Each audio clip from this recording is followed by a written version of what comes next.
In the chat. Hello. In the chat. Hello, hello, hello. How do you feel about Tuesdays? I was just saying, hey Blue, how's it going? That I don't know how I feel about Tuesdays. They're people don't like Mondays, right? Like Wednesdays are kind of like iffy, but what about Tuesdays?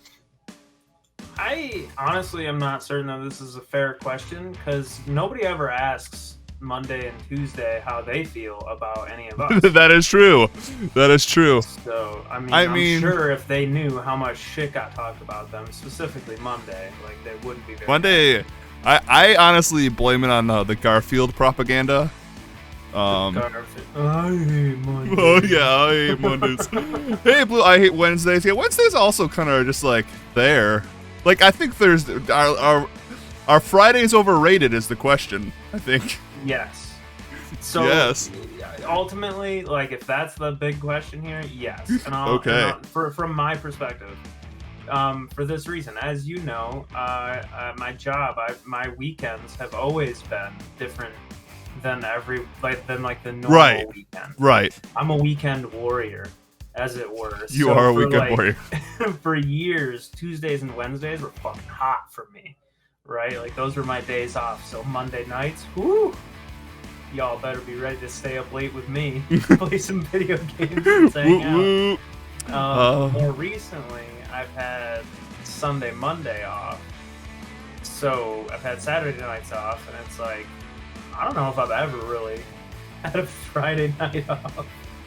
Right. I think the pandemic has really just distorted how I feel about the days, just because, I don't know. Sometimes I forget what day it is, to be honest, which is a thing. So sorry to interrupt you. I just took how dare you? Coffee and looked at myself on camera, and yeah, you looking good. I always look great. Hell yeah. The mustache effect is wild. It just takes over the rim of my coffee cup. Oh yeah. I don't think it's the same for me. Oh god, this tea is really hot. I shouldn't have done that. But I got me my Pomia cup.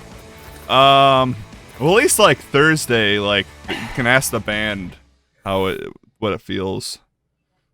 What? The band Thursday? I knew a guy one time who was in the band Thursday? No, that had a shirt for every day of the week. What, just Monday, Tuesday, Wednesday? Was the Thursday the band shirt? That'd be kind of cool. No. Thursday rules. I've been listening to them a lot lately. 7 shirts of varying colors. They all had a different day of the week. I guess that's good if you need to remember what day it is. Just be oh, what day it is? What shirt am I wearing? Oh, easy. So you don't have to think too much about your wardrobe. That person has Friday, it's time to do going laundry. on. Yeah. I don't know why I'm yelling. I think this is the first podcast we've recorded in 2 months where I don't think it's going to storm. But it actually looks beautiful out. Although in the still distance, a 20% chance. Yeah, I see some enormous clouds. Nice. So who knows? Yeah. Who knows? All right. Well, let's get this podcast started. Let's podcast, everyone. Do you know what episode this is, Shane? 20. It is. I told you. It is. Be a banger. It's gonna be a banger. I feel how anniversaries, was I supposed to get you something?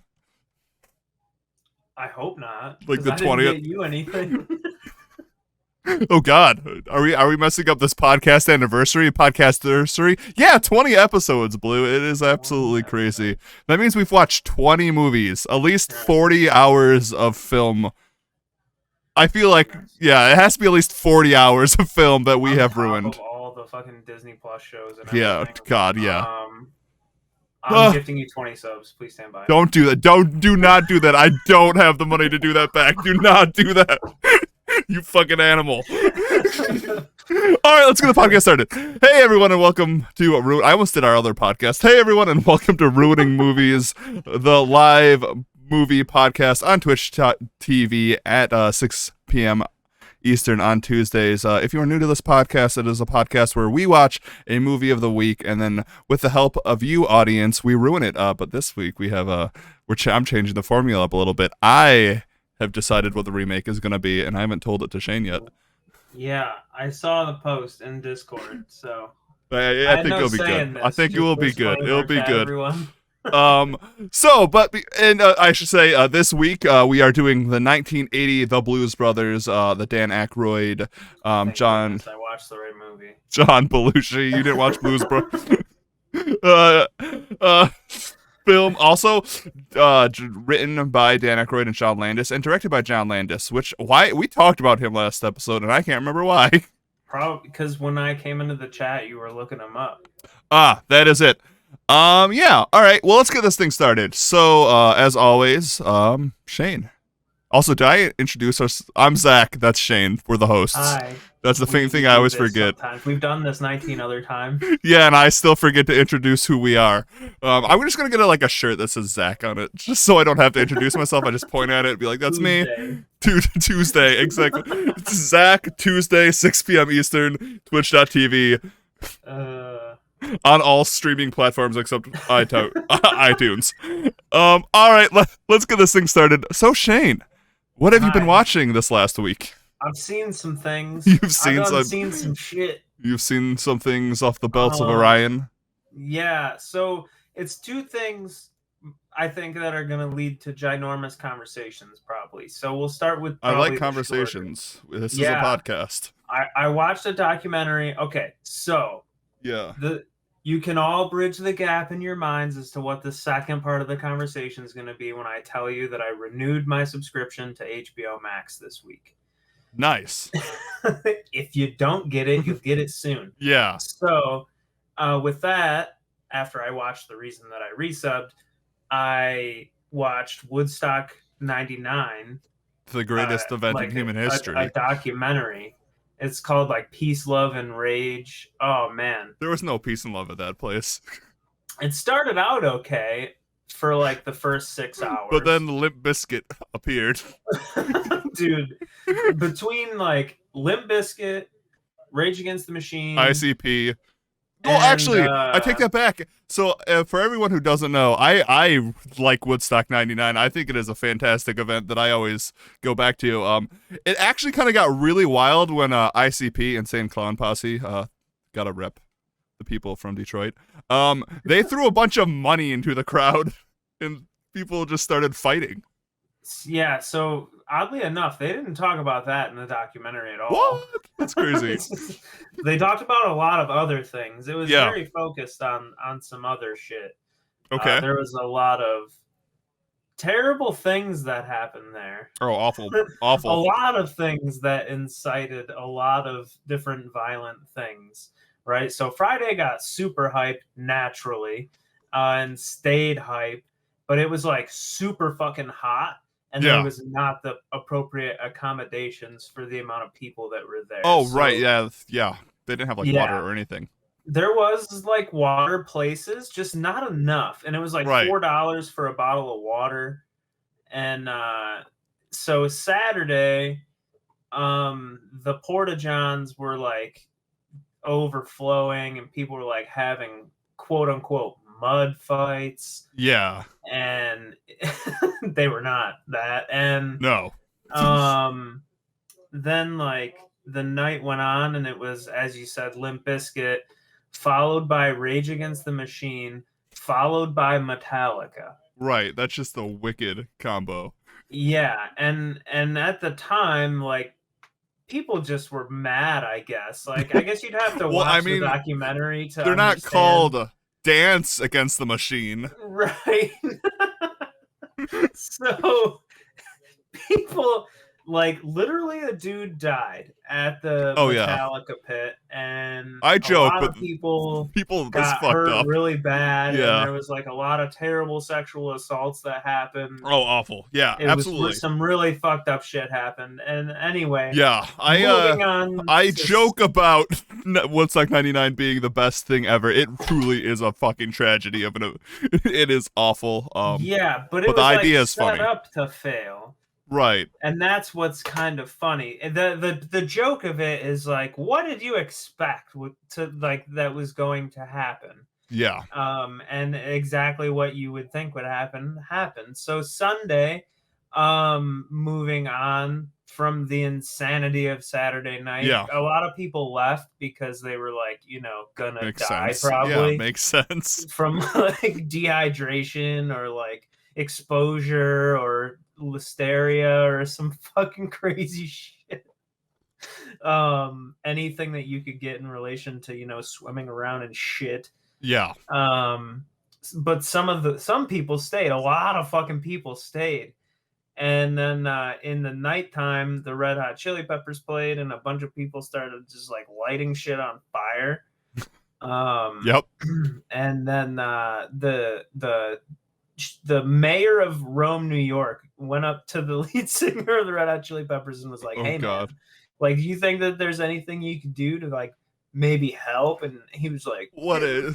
For sure, dude." And the guy like walked away from him, and he literally played "Fire" by Jimi Hendrix. Yeah, I was gonna say, well, what is Anthony Kiedis gonna do? Right.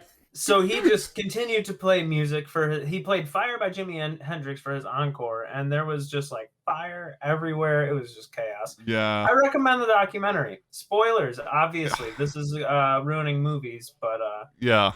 it was It's a real life crazy. event. Don't know if we have to do Yeah. spoilers for a real life event. Yeah, it's a lot. Perhaps some of our listeners experienced this real life event. If That you is did, true.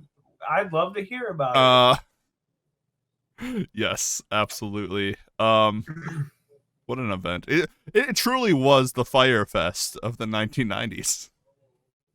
Yeah, just crazy. Like they were trying to do a thing. They tried to do Woodstock's 1969, and it just didn't work. Yeah, they tried to Somehow recapture that magic. Yeah, somehow amongst fucking Korn, Limp Bizkit, Rage Against the Machine, ICP, Kid Rock, Creed. at the time. You also had peppered in there Alanis Morissette, Jewel, and Counting Crows. Goodness. Well, Counting Crows is there too. It's just like Tragically Hip. Such a unique set list to the Yeah. point where like some of it hit really hard, too hard. Some of it was just like, what? it really is just it's an and event. I'm a huge like 90s music fan. Like I get down with everything. I'm just saying like again, I recommend the documentary because like they spell it out a lot more intellectually than I can. But it it's just an interesting mix. People were very angry. Yeah, absolutely. Kind of on the same note, did you know like Limp Bizkit is kind of having like a resurgence right now? Like they are, or their music is? Like they are. They just played Lollapalooza. Oh. Yeah, and like people like I didn't really see too much about like the other like performers at Lollapalooza. I don't know, like I don't want to call it Lolla, it feels weird. But like they were like the hit there. Like I think Fred Durst was like had the craziest outfit on, and just like people were just talking about Limp Bizkit, which feels really weird. But yeah, like you just gotta break shit. Like what can I say? So that's literally the song that played when a bunch of people started just destroying everything at fucking right Woodstock 99. It's crazy town. That was wild. The owner of Woodstock, or the co-founder of Woodstock, was like, I wasn't expecting Fred Durst to incite a riot. What else are they gonna do? Limp Bizkit. He was like, that was like the artist argument. They were like, what? Right, yeah, like, yeah. I was just doing what I do. Exactly. So what else did you watch on HBO? I watched The Suicide Squad. Nice. Thoughts? I know last episode you said I said good things about it. You had another friend that you respect their opinions. They said they weren't too into it. Where did you end up landing? I loved it. Oh, it was really good. It was a lot of fun. I actually watched it twice this week. Nice. I thought it was really cool. I thought it did justice to the characters, and it was a fun fucking ride. Super fun. Yeah, a lot of unexpected things happened that I, definitely like, were awesome. Yeah. Yeah. I'm glad you liked it because I truly thought it was a pretty fun superhero film. Um, Yeah, very ambitious. yes, very much. Which I just saw a report that James Gunn originally wanted Superman to be the antagonist. Which is interesting too, because there's a new Suicide Squad video game coming Killed out where, killed killed the Justice League. yeah, yeah.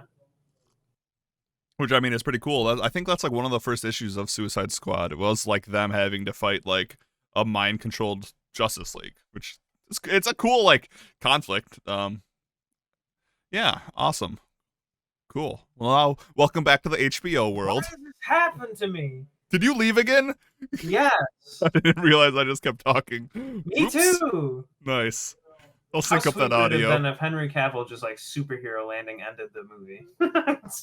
They just I kind of okay, so I'm not gonna lie, spoilers everyone for the new Suicide Squad film. I'm gonna like talk about it for a minute, so this is your spoiler warning. I really thought at the end when they were like running away, like before they turned around and fought and like decided to be anti-heroes. I truly thought we were gonna see them like walking away and like the Justice League just in the background beating up Staryu. That would have been interesting. Yeah, but I'm kind of glad that they didn't. Yeah, for sure. It was Yeah, good. It was nice. really, really good, and it felt. It feels like it's like a sequel slash soft reboot. It's like loosely connected, kinda, Right, but like Harley's in it, it's like completely own self-contained thing which is that you good, do not need any frame of reference to watch or enjoy. which is refreshing. Hmm. Awesome, It felt nice. like the Joker in the way that the Joker is its own self-contained thing and it's Yeah, awesome, and the connection that it has to other things is only like Bruce Wayne and Gotham. right. It's You just know. it's like Easter eggs even, like, and it's just like or Hmm. like the world. It's what comics are good at. It's Hmm. what comics are good at is taking self-contained stories. Well, at least my favorite types of comics. I know there are people do like those like super overarching series, Hmm. but I always kind of like those little one shots, those I little don't mind like a slices. good epic, but Right, right. something like this is just so refreshing to just know that.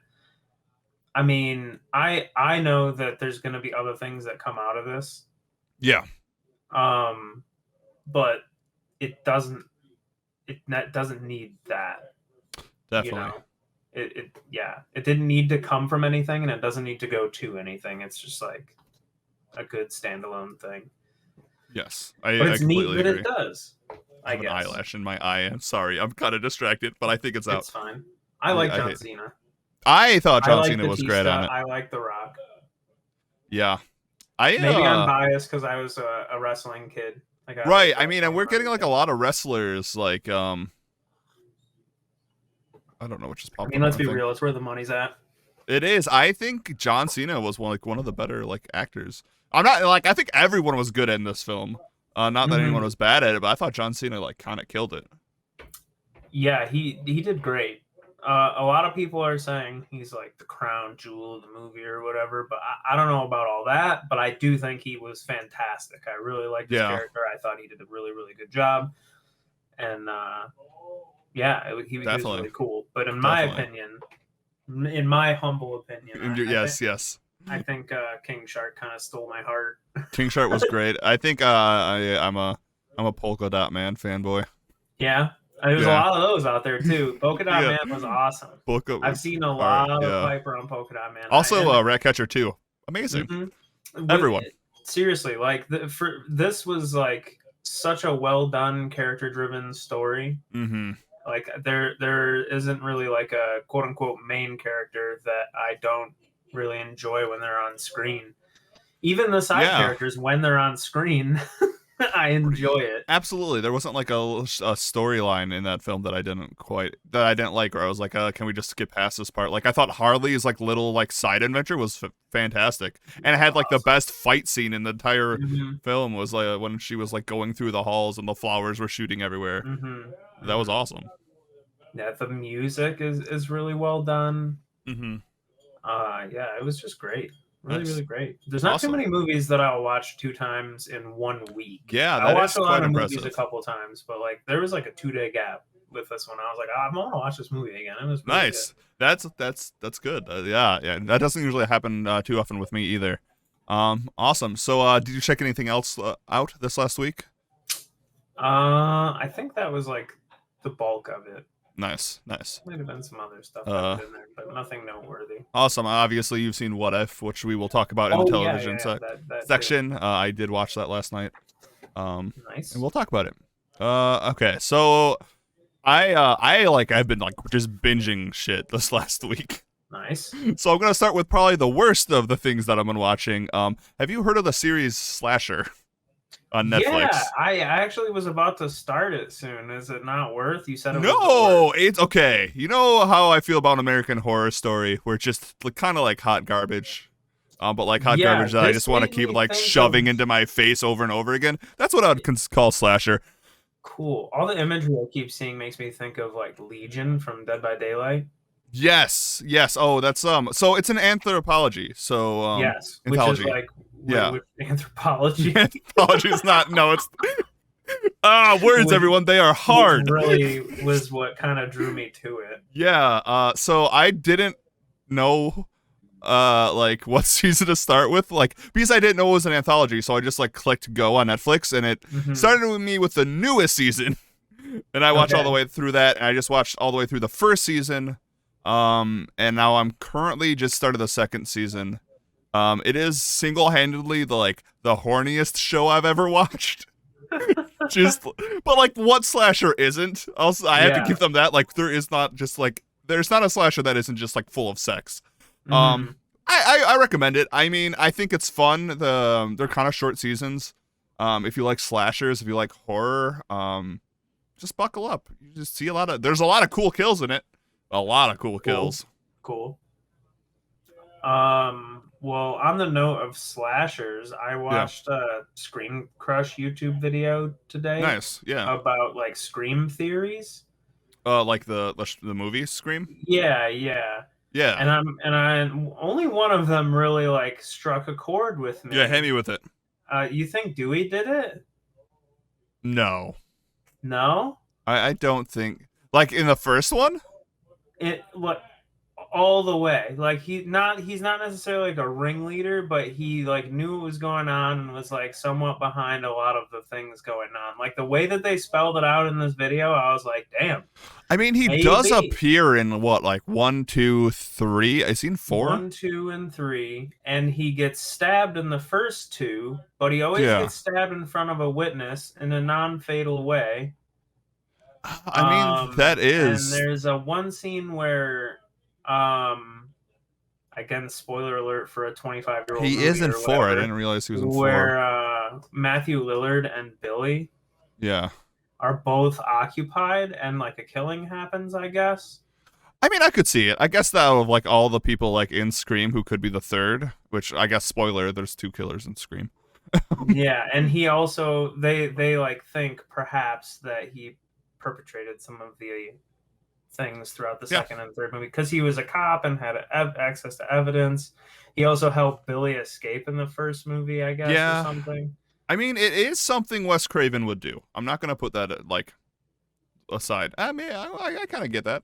Okay, I can see that really theory. Like David Arquette, so like I'd love to think that that's fair. Some deep dark secret he's just been carrying around for his entire career. God, if only Matthew Lillard survived all 4. Imagine. So kind of on the same topic, there's a Scream coming out in 2022. I think it's just called Scream.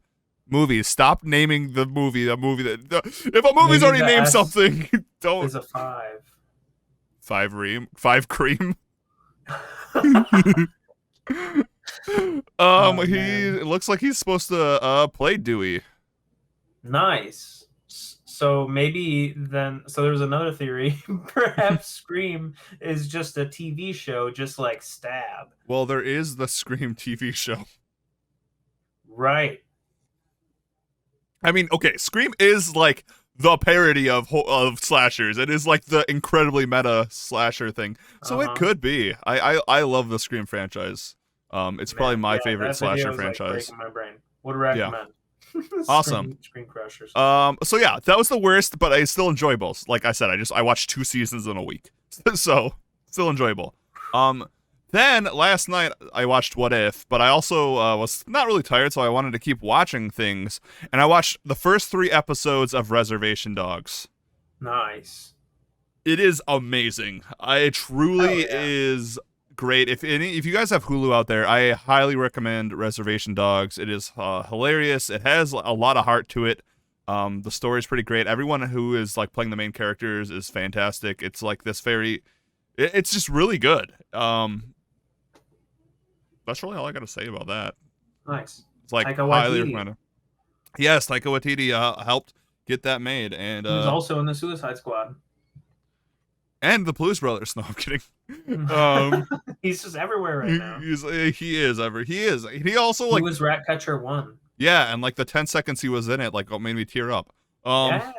So much heart. Yeah, yeah. So for those who don't know, Reservation Dogs is created by Sterling Harjo and Taika Waititi. We talked about how it got made last episode, kind of how Taika Waititi saw this it at a film festival and was like, all right, well, we're gonna get this made, and used his popularity to get this really great Native American comedy show off the ground, and it's so good.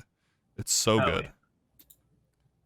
Yeah, okay. I'm trying to think. I watched a lot of stuff. But none that I can remember. I saw on HBO Max's Wellington Paranormal. Yes. Okay, I did watch the first 3 episodes of it. I didn't watch any of it, but I saw it on there, and I was like, "Oh, I got a month. Like that's on the list for sure." You do, yes. So it's good. I don't think it's as good as What We Do in the Shadows, the TV show, but like nothing really is. That show's amazing. But I still think it is good. I think compared to television wise, it is still something you should watch. And I gotta say it. I know they are speaking English in that show, but I had to turn subtitles on. Their New Zealand accents are so thick. Yes. Which was just wild. I was like, I know most of these words, I think. So probably for the last I don't know, 10 years maybe. Yeah. I don't know. I've been a subtitle guy for a long fucking time, just because for sure there's too much, like if sometimes I'm like distracted by other shit and I have to look away. It could be like my phone. It could be me spilling fucking food all over myself. Whatever it is. Yes. It's nice to be able to quickly read the subtitles. Also, if someone talks to me, I can listen and read at the same time. Yeah. And still be able to comprehend. Definitely. Except when we do these movies. I try to watch these movies under yeah, I try to just watch them. Not studious circumstances, but I do really watch them. I sat down in front of my computer and watched Blues Brothers. Nice. Well, the first time I watched Suicide Squad, I just watched it with subtitles and, hung out. Yeah, definitely. But yeah, I do recommend that. I did watch that. But that wasn't something I watched recently. Okay, now I remember what I watched. Tell me. I am caught up on American Horror Stories. So all the way, what is that, 3 or 4 episodes by now? I think 6. 6? Yeah, because it's weekly. Jeez. Let me see. Yeah. And I first talked about the first 2 episodes on the podcast, and I said I wish it was okay. It was kind of a rehash of Murder House, which it's okay. Murder House is good, but I just didn't really need to see another telling of Murder House. Mm-hmm. But the other episodes have been pretty good. They kind of are now doing that whole 1 episode, 1 story thing. Okay. There was the one called Drive-In, which was about a movie that makes people go crazy and kill each other, which was kind of sweet. Okay. There was one about a demon. When you say kind of sweet, is it not I want to watch a movie? Not I want to make a movie that makes people kill each other, but it was a good episode. Okay. What's the question? I already asked my question. Oh, fair enough. I got my Um, answer. I okay. got a good enough Yes, answer, like I think. I would not create a movie that would make each other kill people. That's not Because what I think is like, sweet. I think the concept is sweet is though. this like an anthology? You said it's like every episode is its Yeah, it's own its own story. thing. So like Yeah. all the characters are different. Yes. Okay, cool. Because like that sounds interesting, but like Yeah. a rehashing of Murder House, I don't know if I need to watch Yeah, that. exactly. Like the Personally. first two episodes, rehash of Murder House. Don't really need to watch it. Like new characters, but like it's literally just Murder House. Okay, Episode 3, which is called Drive-In, is completely self-contained. The one after that, Baal, also self-contained. There was one called The Naughty List, which was kind of like peak trash American Horror Story, which was just a bunch about a bunch of dude bro influencers getting killed by Danny Trejo, which was fun, but it's nice. not the greatest. And then the last one was called Feral, which is about like the national parks and the like humanoid people who like like the whole like conspiracy that like why do so many people go missing at the national parks? That whole Yeah, thing. yeah. I think That it's was the that. Weasel. It was the weasel. Um, but yeah, so that was good. That was good. I'm caught up with that, and that's all I Okay. watched. That yes, Oh, was that all? like I said, I've been binging stuff lately. That is it. So yeah, recommend all those everything I said I recommend. Especially if you like horror. A lot of horror stuff. That is because, ladies and gentlemen and non-binary friends, we are about a month and a half away from the greatest month of the year. So gotta get ready for December? Halloween. Kid, shut up. Get out of here. No. October's coming, everyone. Get your spooky pants on. Get them on. It's Put like, them on. Take your non-spooky pants off and put your spooky yeah, pants everyone on. put your spooky clothes on. Put them It's on. spooky season, everyone. People get to have Christmas in July. I'm saying Christmas, being Halloween in August, which is I'm not that saying far apart. move Christmas further away and keep Halloween for 3 months. Yeah, you know how people start Christmas shopping and Thanksgiving? No, Thanksgiving and Christmas push back 3 months. We celebrate Halloween all the way throughout winter. You like pumpkin spice lattes? I don't really like pumpkin spice things, but I do like cinnamon. All Do right. you? What? Do you like pumpkin spice lattes? I've had a lot of them, not by necessarily by choice though. Like I've never Right. bought one, but like I've had You've just been handed them? yeah, I've had instances at work where people are like, I brought in lattes or whatever, and it's like, what is this? And they're like, pumpkin spice, and it's like, okay. And also, like, I've tried pumpkin Right. spice coffee creamer. I'll say it's not the I don't worst. think I like it. It's not. I'll say it's not the worst. It's weird. I don't really like pumpkin that much, but I really like squash. So I was actually just about to say that just the first half of that. Like, I don't really like pumpkin that much. Yeah. Pumpkin pie is good. Obviously, you pump anything full of enough sugar, and it'll probably be palatable. Yeah, you're not wrong. Also, whipped cream is a thing. For whatever Yeah. reason, those two things go And really cinnamon. good together. Yeah, I mean, I wasn't going to go through the whole list. I was just going to say the like a eggs, piece of pie the milk. with some whipped cream on top. For whatever reason, like I don't put whipped cream on any other pie, just pumpkin pie, and it tastes good. That's fair. That's fair. I don't know. How do you feel about candy corn? I was gonna say you're right about squash though. I fucking love squash. I make a pretty mean roasted butternut squash, a souffle. Whole soup. Holy shit! I thought you were gonna stop with butternut squash. I make a great roasted acorn squash with cinnamon and butter plopped. I love squash. Cinnamon. I like but candy corn. I know that is also like a controversial Halloween food. It's candy. It's not you know what I mean. See, like, I'm not gonna say that I don't like it. Again, like it's just sugar, basically. It like, literally is just sugar. What is there to hate? However, that's a fair point. Like I'm not gonna like grab handfuls of it. I don't like that. But like if you give me some of that like candy corn and like some peanuts mixed together, that's basically just a fucking payday. You're not wrong. So that's pretty okay, I guess.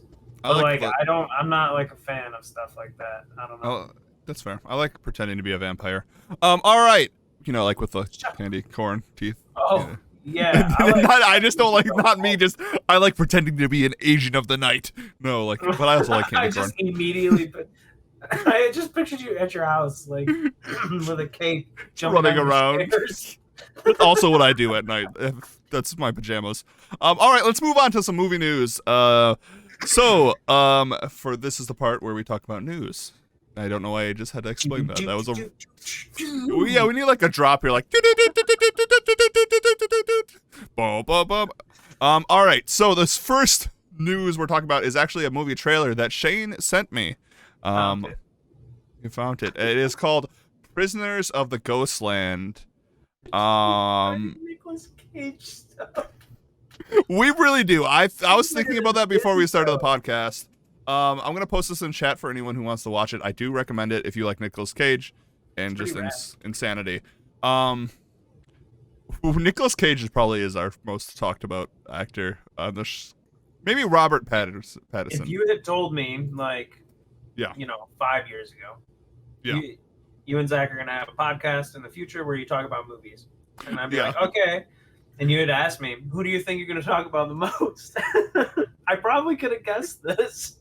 The best part too is if you look at my screen right now, right above my mic is just the name Nicolas Cage because I have my Color Out of Space poster right there. But anyway, Prisoners of the Ghostland is this new film directed by, let me get his name because he is kind of this somewhat infamous director. It's Sion Sono. I believe, I want to say he's Japanese. Yes, he is. So he is this kind of really big, like, indie / horror / experimental director out of Japan. And he has come and he's making his first American film, I believe. I think Love Exposure might have been also released in America, but this is like his first big one, and it is starring Nicolas Cage, and you really just have to watch this trailer to understand anything about it. It looks bizarre. I think the best way to describe this trailer is the quote that Nicolas Cage gave on it, and he says, "This is the craziest thing I have ever made." And that is coming from Nicolas Cage. From me, a dum-dum, it's Nicolas Cage, Mad Max, Samurai, Super Show. Mandy. With some Mandy thrown in. With a little bit of that action. I didn't say that because I haven't seen that, but I want to. Oh, you need to watch that. I know. It really is this, yeah, and I mean, it was at Sundance. It really does look like this bizarre kind of like acid trip of a movie. It looks like it has some themes like a Japanese director, so it kind of looks like he's kind of playing off Japanese cinema, kind of with a like whole Akira Kurosawa Ronin samurai style imagery, but he also has like weird steampunk / like kind of like just bizarre. Mandy is really like the best touch I can give it. There's also like a guy with a cowboy hat. Yeah, it's pretty wild. It really is. It looks good. I'm excited for it. Is it out? It might even be out. That'd be nice. And also like kind of this like cinematography. Did you ever see Battle Royale? I don't know. Maybe. So Battle Royale was a Japanese horror film that came out in the 2000s that it literally started the whole Hunger Games Battle Royale genre. It's about a bunch of a class full of 9th graders in Japan who have to battle to see who's the last person surviving, and it is brutal. It is a brutal film, but it is also like kind of like really notable in Japanese horror. And it kind of like this is giving me that vibe, and that's why I think I'm really drawn to it, is because it has this.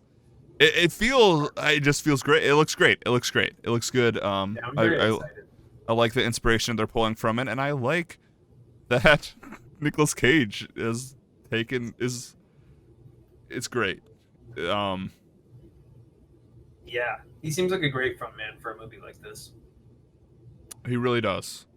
Must be seen to be believed. I just can't believe Nicolas Cage says it's the wildest movie he's ever made. Usually I don't fall for those like really like like marketed quotes and stuff, but like Until he says it. yeah, it seems like that. It seems good. I also posted in our list the poster was released just a couple hours before we started recording, which I think I'm going to have to replace my Color Out of Space poster with this one because really cool. it rules. I posted in chat, everyone. At least I hope I did. Yeah, there too. Really cool. Yeah. It looks the again posters. Movie posters are an art. You should make them like this. Instead of your traditional. Everyone standing in blue and pink lighting. Okay, cool. So, Prisoners to Ghostland.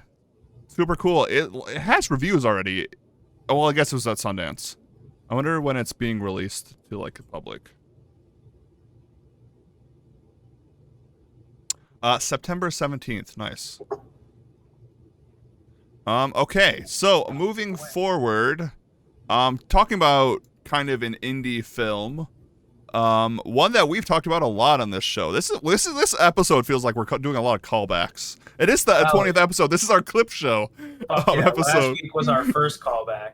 Yeah, so now we're getting them all. Yeah, so we got the Green Knight. We're talking about the Green Knight. For anyone who doesn't know, the Green Knight is the new A24 Arthurian, like King Arthur tale, but like horror psychedelic film that is getting amazing reviews. Yes. So originally, the Green Knight was only going to be in theaters, and they were going to do this thing on like this Wednesday coming up, which it was like one night only. Rent the movie for $20, and you can only watch it on a Wednesday. They changed that. Starting this Thursday, you are able to rent the Green Knight online. Nice. And I have a feeling that they did this because I'm like, once you stream a film, it is going to get pirated. Right. So they must have thought, be like, okay, if we do this Wednesday thing, someone's just going to record it and people are going to put it online. True. So, and also with the Delta variant coming, like, I almost made it sound like it was a movie being released. With the Delta variant being released, with it like kind of like surging right now, I like it. I hope this isn't like a Disney thing where like the like contracts are a little fucked up because of it. Yeah. But I'm not gonna lie, I'm incredibly pumped for this to be. Yeah, I'm excited to watch it on Thursday. Yeah. Hype. Yeah, I mean, and if it's like one of those like expensive films, like $20, I'll probably just like see if a bunch of people want to get together and watch it. Oh, Pig is also now on digital too. Oh shit! I'm gonna have to watch that also. Yeah. So on the note of A24, I forgot there's something else that I watched this week, which is a movie called Val. Called Val? Yeah. Okay. It's about Val Kilmer, yeah. About Val Kilmer, yeah. It was really interesting. Would recommend. It's really all I want to say about it, just because I miss talking about it, and it's a 24 thing. Definitely. So I recommend it. It was interesting, touching stuff. Yeah. So the Green Knight is going to be out this Thursday for streaming. Kind of crazy. Which it's streaming films are so in like such a weird fluxus like state right now. There's so many people being like, we're only releasing it to theater. Then like a week later, they're like, oh, it's going to streaming. It just, it feels so like, just like kind of like throwing darts at a like dartboard and seeing what you hit. Like, and I don't know if that's a good thing or a bad thing. I mean, like I said, I'm not going to complain. All right, let's move forward to something incredibly bizarre. As you can see, Shane, under this question, I did not put an article. Yeah, I looked at it, but I forget what it was. I don't know if you know this, but if not, we're gonna play a little game here. Guess who is playing Knuckles in Sonic the Hedgehog 2? If you don't know this, I'm gonna give you three guesses. 2 guesses now. I don't think you'll get it because it is an incredibly bizarre pick. For bizarre for the character, or just bizarre in general? In general, and for the character. I will say, we have talked about a film that this person is in tonight. Tonight? Tonight. So far during this podcast, of all the things we've talked about. No, Henry Cavill. Nope. Same. Suicide Squad is the right movie. Oh shit. Idris Elba. Yep. Hey! Nice. Good job. Yeah, Idris Elba is going to be playing Knuckles in Sonic the Hedgehog 2, and I think this is one of the most baffling choices of all time. I mean, he was in Cats. He was in Cats. I just, like, Idris Elba is just, like, cemented in my mind as, like, this really great actor. Kind of like this, but you are right, he was in Cats. I forgot that. So maybe people are like, this guy's so awesome. I'm like, yeah, he's awesome, but remember that time that he was in Cats? Yeah, okay.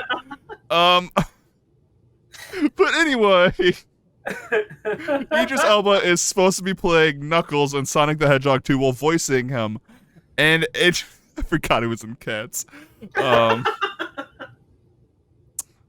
It's just crazy to me. It's just such a crazy pick. Who voices Sonic? Is that someone notable? I didn't see the first. I mean, like, Jim Carrey is the Eggman. Yeah. I think Tails is going to be in the second movie. So he wasn't in the first one? No, I don't think he was. Okay. Who did play Sonic? I need to know this. Ben Schwartz played Sonic, which, I mean, that's kind of understandable. Who is Ben Schwartz? From Parks and Rec, he was one of the twins. God, what is his name? Jean Ralphio. Jean Ralphio. Yeah, Jean Ralphio. Thank you. Like, he makes sense. He's kind of goofy and he's a voice actor, but it's just Idris Elba. The idea of Idris Elba being in, like, these, like, really kind of, like, in, like, Concrete Cowboy and, Molly's Game and just Beast of No Nation being like these very like kind of like serious roles, and then voicing Knuckles and Cheetah and Kita from the Sonics franchise. I saw that and I had to include it. It's just nuts. Which I will talk about voice acting and actors when we talk about What If, because I have some opinions, everyone. Boy. I told myself I wasn't going to have too many hot takes this episode, because last episodes I had a lot of hot takes after editing. I thought it was going to be a short episode. No. One-pager. It's because I made the font really small. It's this... All right, moving on, keeping things going. Clerks 3, we got the first photos of... So this is Kevin Smith's third movie in the Clerks trilogy. I included this because, like, I know it is a big deal to some people. I like Clerks, the first one. I mean, it's like a film that, like, that's it. That's the statement. It's a film. It's just like a film, like, when you go to, like, our film school or art school, it's like you watch it your first semester and be like, oh, this is brilliant. I'm going to make films like this, or like, and it's just like, it's on a list of like, if you like films, you'll probably watch Clerks one of these times. It was kind of this like lightning that Kevin Smith grabbed. And now we're getting a third one. Have you seen Clerks 1 or 2? Yes. Okay.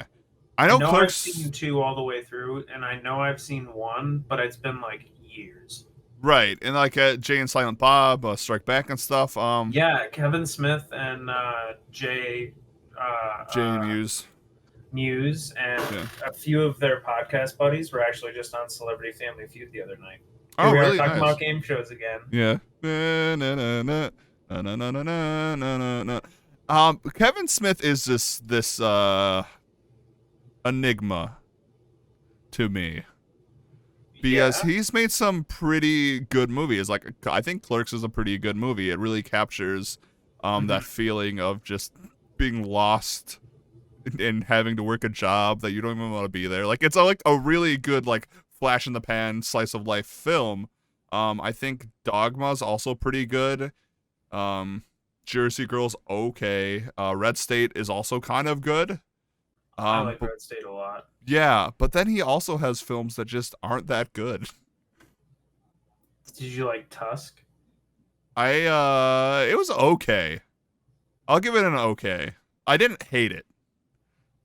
What was his most recent one? Yoga Hosers. Not that. Jay and Silent Bob reboot. Not that. He did the new He-Man. Not that. I don't Supergirl?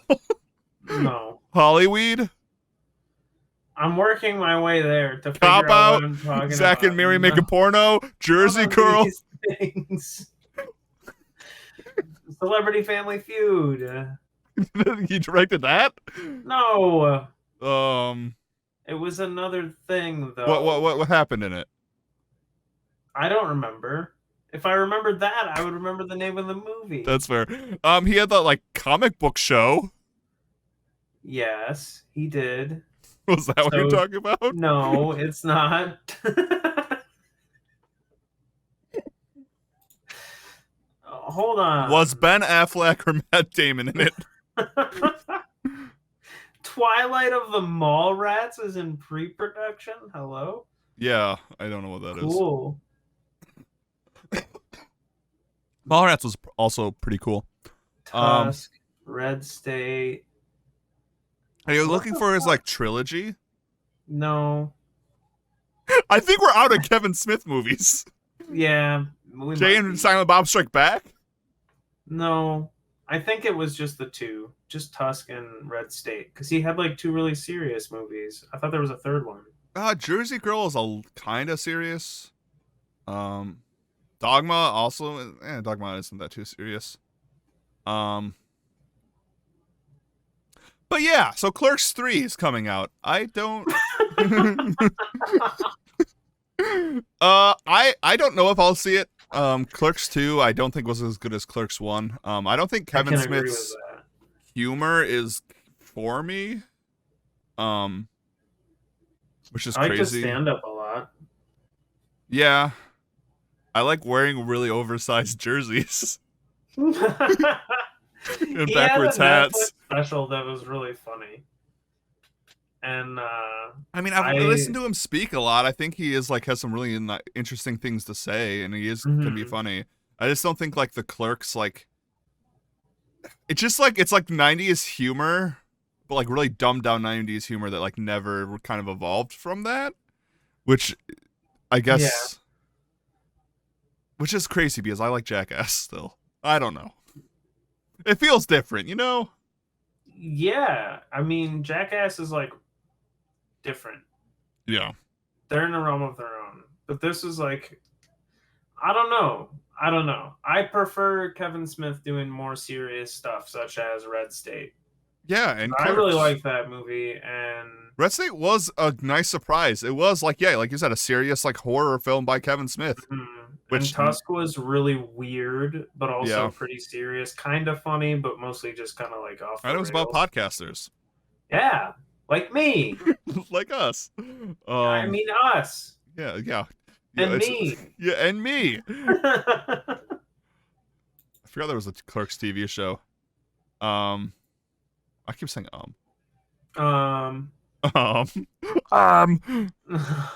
moving on. Yeah, moving on. So, talking about 90s 2000s style humor and all the throwbacks we're doing this episode because it's the 20th episode.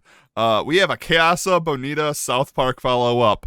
Matt Stone and Trey Parker have used the money that they got from the thing we talked about last episode for signing 14 okay, so recap for no one who knows what's going on with the saga. Like a month ago, what did I call it? Kiasa. I don't know. I don't know what's happening to me tonight. It's a special episode. Elbro plays Kiasa in Cats. It's an interesting night tonight, everyone. It's the 20th episode.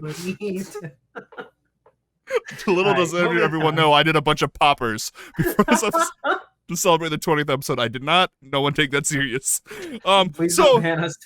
Yeah, so the saga of this whole thing is Casa Bonita, Oh, Casa Bonita. which is this legendary restaurant in Denver, which South Park made an episode about. Wait a Um, second. I'm sorry, I have to interrupt again. it's in Colorado. I said Denver. I don't know if it's specifically in Denver. Well, it's so legendary that they went bankrupt, though. It was a pandemic. They couldn't stay open. Fair enough. Fair enough. A lot of legendary places are suffering. I'm sorry. Yeah, I lost 2 movie theaters. I didn't. I wasn't. I wasn't a landlord. I wasn't a landlord. I didn't lose them personally, but my 2 favorite movie theaters are gone. True. So anyway, due to the pandemic, Casa Bonita, which like now I just want to keep saying it like Cartman, went bankrupt. So Matt Stone and Trey Parker said they wanted to save it. A week later, news came out that Matt Stone and Trey Parker signed like an insane deal to make 14 films for I think Paramount Plus or whatever, some streaming We've been platform. reporting on this for a long time. We really have been. We're true news people now. We are. We're journalists, everyone. So today I am happy to announce Matt Stone and Trey Parker are pretty much 99% of the way through. They just have to wait to like sign some paperwork, and they are now going to own Casa Bonita. Casa Bonita. They're going to get all those Sophilas. Sophia's. I hate every day. But I thought we should wrap that saga up. I think it's good. It's cool. And here's how much they made a $900 million mega deal. So they have had money. 900 million. That was just their Hot Topic merch. Wait, what? I'm just saying. Yeah. Like South Park has been around for 25 years. They really have. They're like that was just a drop in the bucket. That was just their Hot Topic merch. Yeah. They can produce a whole season of Lord of the Rings with that money. That's real. That is and real. And they could do it in like half the time. Yeah. Yeah, no one would be stuck in limbo. All right, talking about a Lord of the Rings show, let's move on to television news. What We Do in the Shadows Season 3 trailer dropped. We talked about the teaser last 2 episodes ago. Looked great. We now have a full trailer that is coming out in September, and we also have some follow-up news that it was renewed for Season 4. I'm very excited. Nice. Yeah, the trailer looks great. Yeah. It looks great. Again, just go check it out. If you haven't seen Season 1 and 2, also go check it out. It is amazing. I'm very excited to see what is going to happen this season, especially with all the stuff that happened at the end of the last season. There was kind of a cliffhanger, so I'm excited. Oh. Yeah. Along with that, some other television news. We have some more information on that Alien TV show we've kind of been talking about. It seems that Ridley Scott is actually going to be pretty involved in this, which is also really cool. We still have them talking about how it's not going to be about Ellen Ripley, which I think they are like every time I read an article about this show, they're like, it's not going to be about Ripley. Stop asking. Sigourney Weaver will not be in it. But it is going to follow the blue-collar space trucker world in which Yaphet Kotto and Harry Dean Stanton are basically waiting for Godot being a Samuel Beckett play, one of my favorites.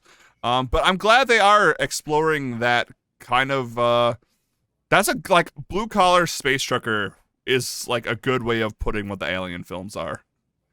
Because it is just like not many of them other than you get to like Prometheus and stuff. They are just like normal workers going about things and then having to deal with aliens.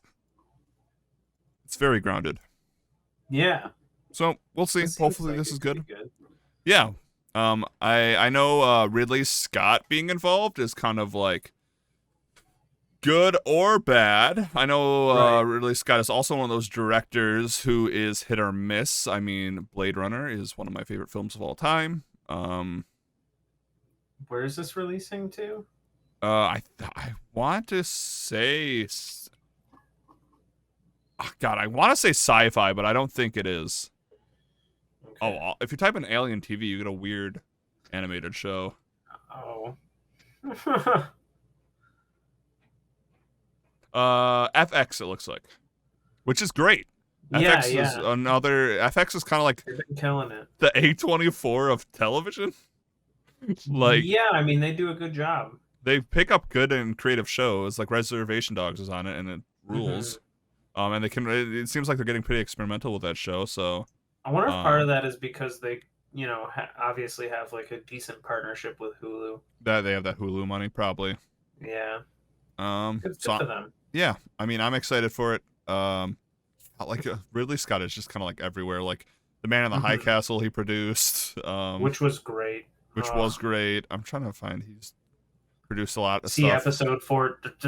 episodes like 9 through 11 for that. Wait, they've announced Gladiator 2. What the fuck?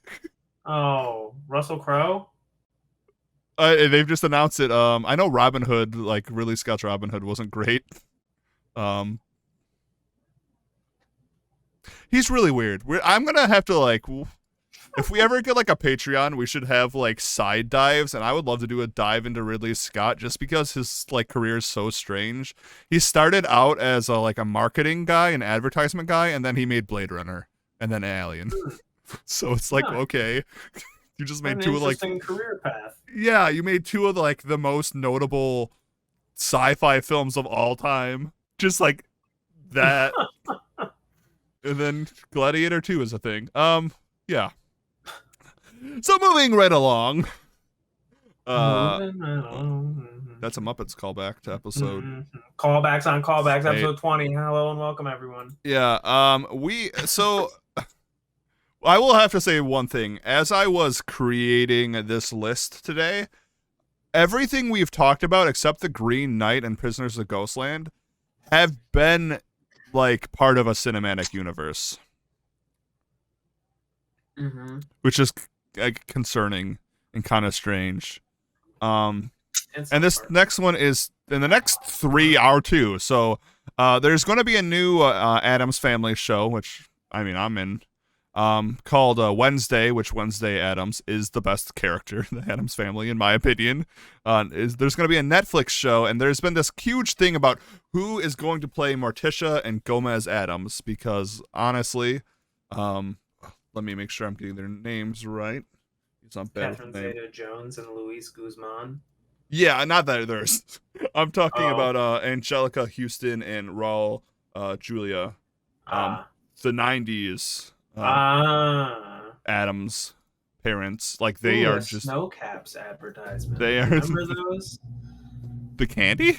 Yeah. Yeah, Semi-sweet chocolate non-pearls. Whatever the fuck that means. I don't know. But anyway, this was like kind of like a big thing because like the iconic Addams Family movies in the 90s, which are some of my favorite movies, they're absolutely fantastic. And like the Morticia and Gomez have always been like this like perfect couple. Like they just are. Like that's what the Addams Family has always been. It's like those two being the perfect couple. Like they're weird, they're ooky, and they're spooky. It's the Addams Family, you know. Yes. So like I think this is actually a pretty good casting for them. Hopefully this Wednesday show is going to be good. Oh, Tim Burton is directing it. What? Yeah. Okay, so that's good, I think. The first thing he's ever done in TV. I mean, Addams Family and Tim Burton sounds like the right combination. I think it'll be kind of sweet. Yeah. I don't know. Either way, I like the Addams Family, so yeah, we'll definitely have to cover the Addams Family and Addams Family Values one of these days, because both of those films are really good and from the 90s. And I don't know why I added the 90s part in. It's important. It is. Last thing Tim Burton did was Dumbo? Dumbo? Yeah, remember that weird live action Dumbo film done in 2019? Yeah, that was Tim Burton? I guess so. Beetlejuice 2 was announced! What? What? How did I not know that? Okay. Oh, man. We're out of the loop. Everything. We suck. I thought I was in the loop. I guess I'm out of the loop. Um, the real question is, who is Johnny Depp going to play in this? And oh god, what's his Helen Bonham Helena Carter? Bonham Carter. Yeah. And Eva Green. Who are they all gonna play? All right, let's move forward. Let's move along Moving right along. to a person that has way too much power. We talked about American Horror boy. Stories already. It is Ryan Murphy. That's your boy. It's my boy. Get Ryan ready Murphy. for American sports stories, boy. Yeah. Oh my gosh, this shit!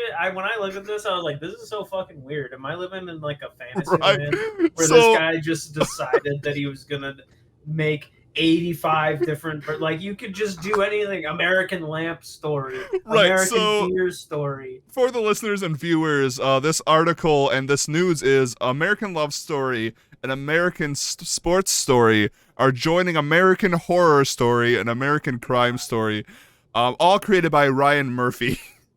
I'm gonna send you this link to this other article about American Boat Story. It Like- really, it's kind of crazy, right?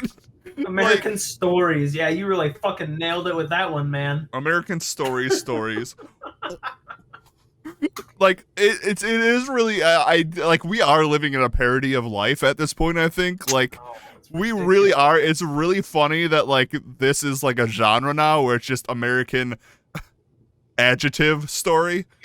American yoga stories. Yeah, we got crime story, we got horror story. Let's see what other. When are we gonna get American Western story? Right. American comedy story. Remember when movies were just, titled a thing and they were under a genre? Yeah. Now it's just like Now the fuck genre is that. just the That's title. gonna be the title, yeah. So American I guess science fiction stories. let's see. So this actually tells us what they will focus on. So American Love Story will focus on the relationship between John F. K. Jr. and Caroline Bessette Kennedy. Okay, interesting. American Sports Story will chronicle the rise and fall of former NFL star turned convicted murderer Aaron Hernandez. Okay. And then I'm pretty sure the first American Crime Story was about O.J. Simpson. Now the question is, should that have been an American Sports Story? Maybe. That's actually a good point. I also watched Malice in the Palace, which was pretty cool. Speaking of sports stories, Yeah. it's on Netflix. It was about the brawl between the Pacers and the Pistons. Oh, yeah. Okay, yeah. That was pretty interesting. Very interesting. Makes me think, a lot about perspectives. Definitely. So, like, what is the perspective of these shows? Because, like, the O.J. Simpson trial show was like a retelling, right? Right, With the right. cast, and then it was like a Okay. show, dramatization, if you will, probably pumped full of, like, random shit, I'm sure, but maybe, but I don't know. If it's anything like American Horror Story or like any show that Ryan Murphy has ever created, I'm like looking at this like, I think we've talked about the 911 series on here before, right? Like 911 and 911 Lone Story. No, not Reno. Lone Star, yeah, with Rob Lowe. Like, Yeah, and just how they're like kind of absolutely ridiculous shows, but they're kind of like ridiculously good in a in the way. middle of Texas, it's a tsunami. Exactly. Or there was like a volcano episode. I actually just watched a 911 episode because I was interested where a tsunami hit LA, which was kind of fun. LA. Okay, Yeah. I'm an But asshole, still, sorry. a volcano hit Austin and Lone Star. What the fuck? Yeah, Are there volcanoes in Texas? I don't think so. Ryan Murphy has had a hold on television for so long. Does he make those shows too? Yeah, so he started with Nip Tuck, if you remember, from 2003 to 2010. Yeah, it was about plastic surgery. Yeah, he created Glee. What the fuck? He then created Scream Queens, and then American Horror Stories. Well, the first Scream Queens? Yeah. Because I actually watched that show. I thought it was pretty cool. They were like, yeah, we're going to cast the next person in the next Saw movie with the winner. And it No, was not the game show. Like, there was actually a show called Scream Queens. Oh. Yeah. Well, fuck. Okay, never mind. But I know I had you a know what you're great talking thing about. That was lined pretty up good. there. Yeah. I knew it was going to be a good. You know what? Just forget it. Oh, it's fine. This is crazy. This Ryan Murphy has too much power. I'm saying it.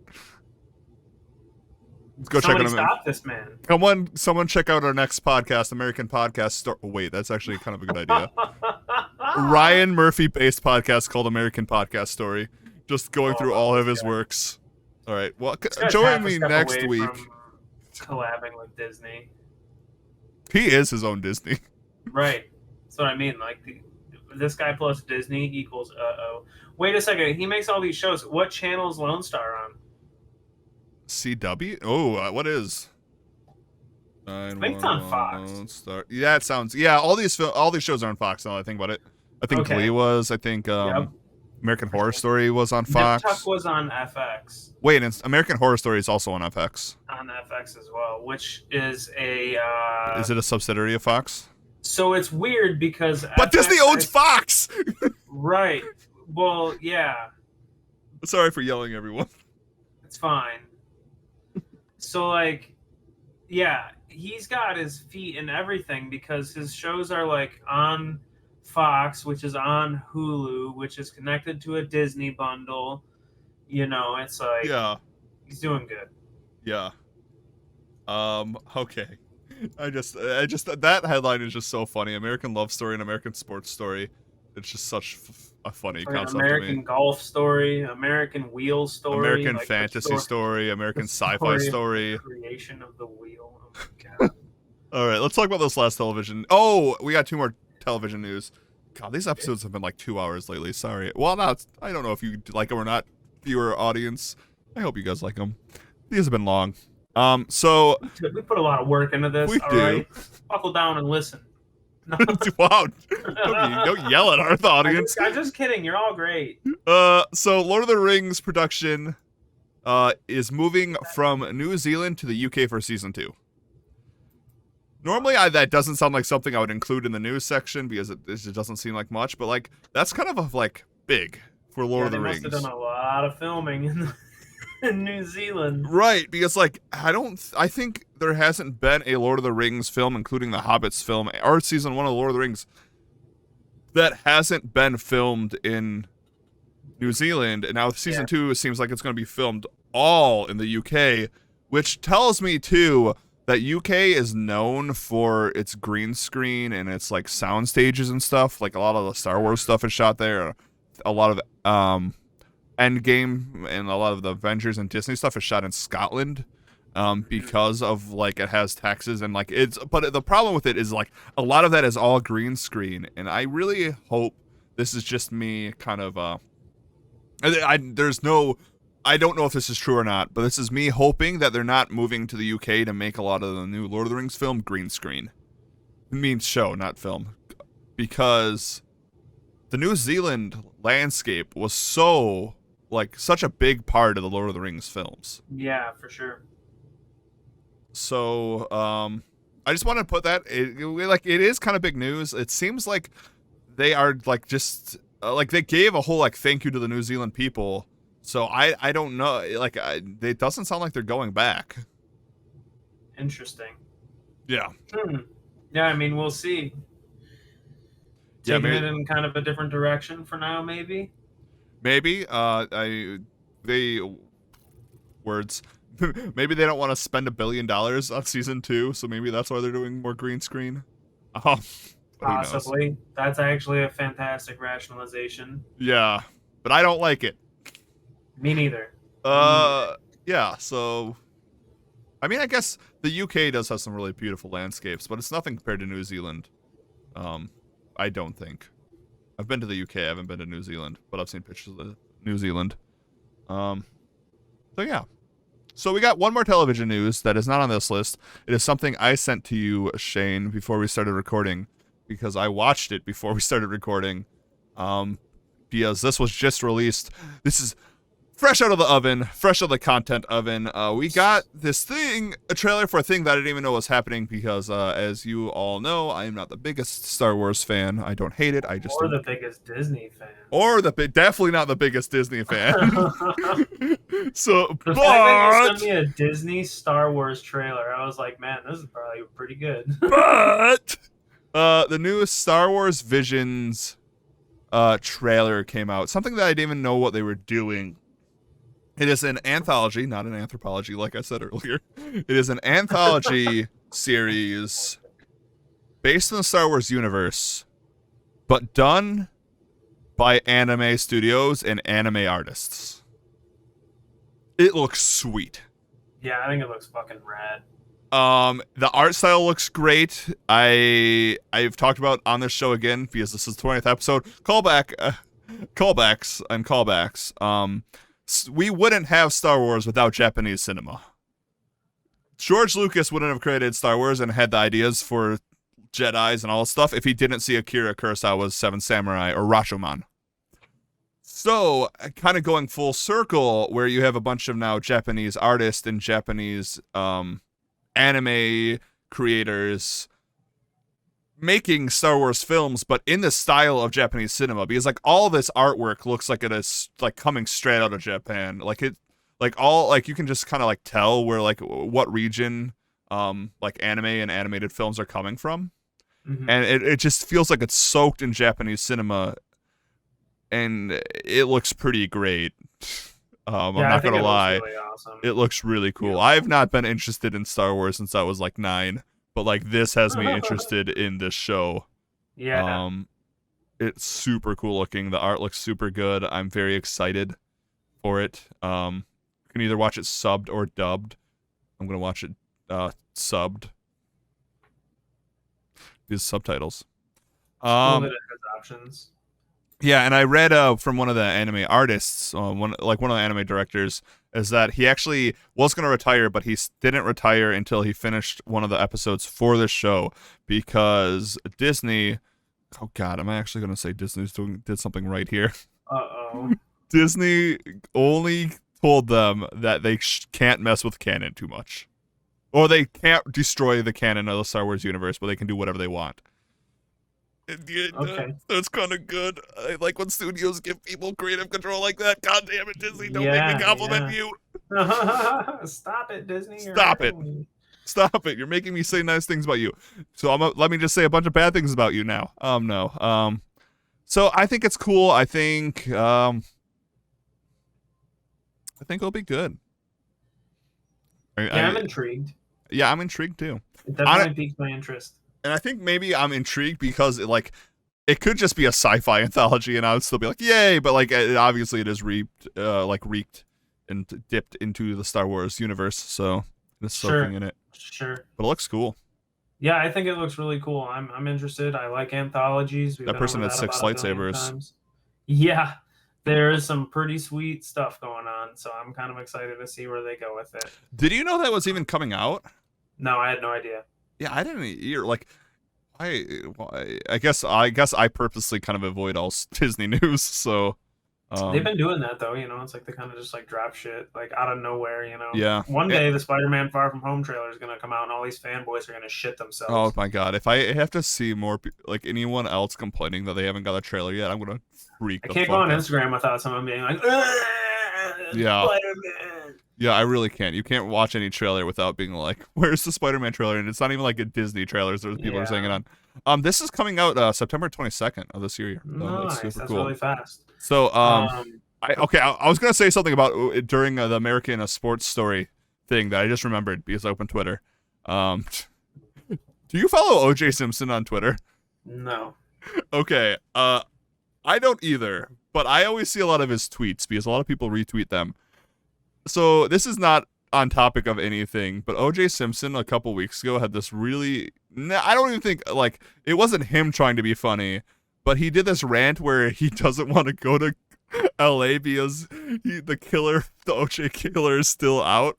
And it's just like, well, yeah, if you go to the place in LA, then you're the kid. Never mind. It was just really funny. Allegedly. Well, the glove doesn't fit. Yeah. but it's really funny. That was a funny meme. I just did the thing where you try to describe a meme. You shouldn't do that. It Yeah, always fails. yeah. So All right, speaking of Disney and animated and stuff, memes. what if? What if episode 1 came out and I forgot about it? I had to message Shayne last night. Be like, wait, did Yeah, it come out? we can do a quick and fast one if you want. I Let's don't have do it. too much to say, Let's really. do it. I don't have too much to say about it either. So episode 1 of the What If Marvel series came out. What if Captain Carter were the first Avenger? I thought the animation was pretty sweet, not terrible, but the more importantly than like the animation was like the attention to detail within the animation.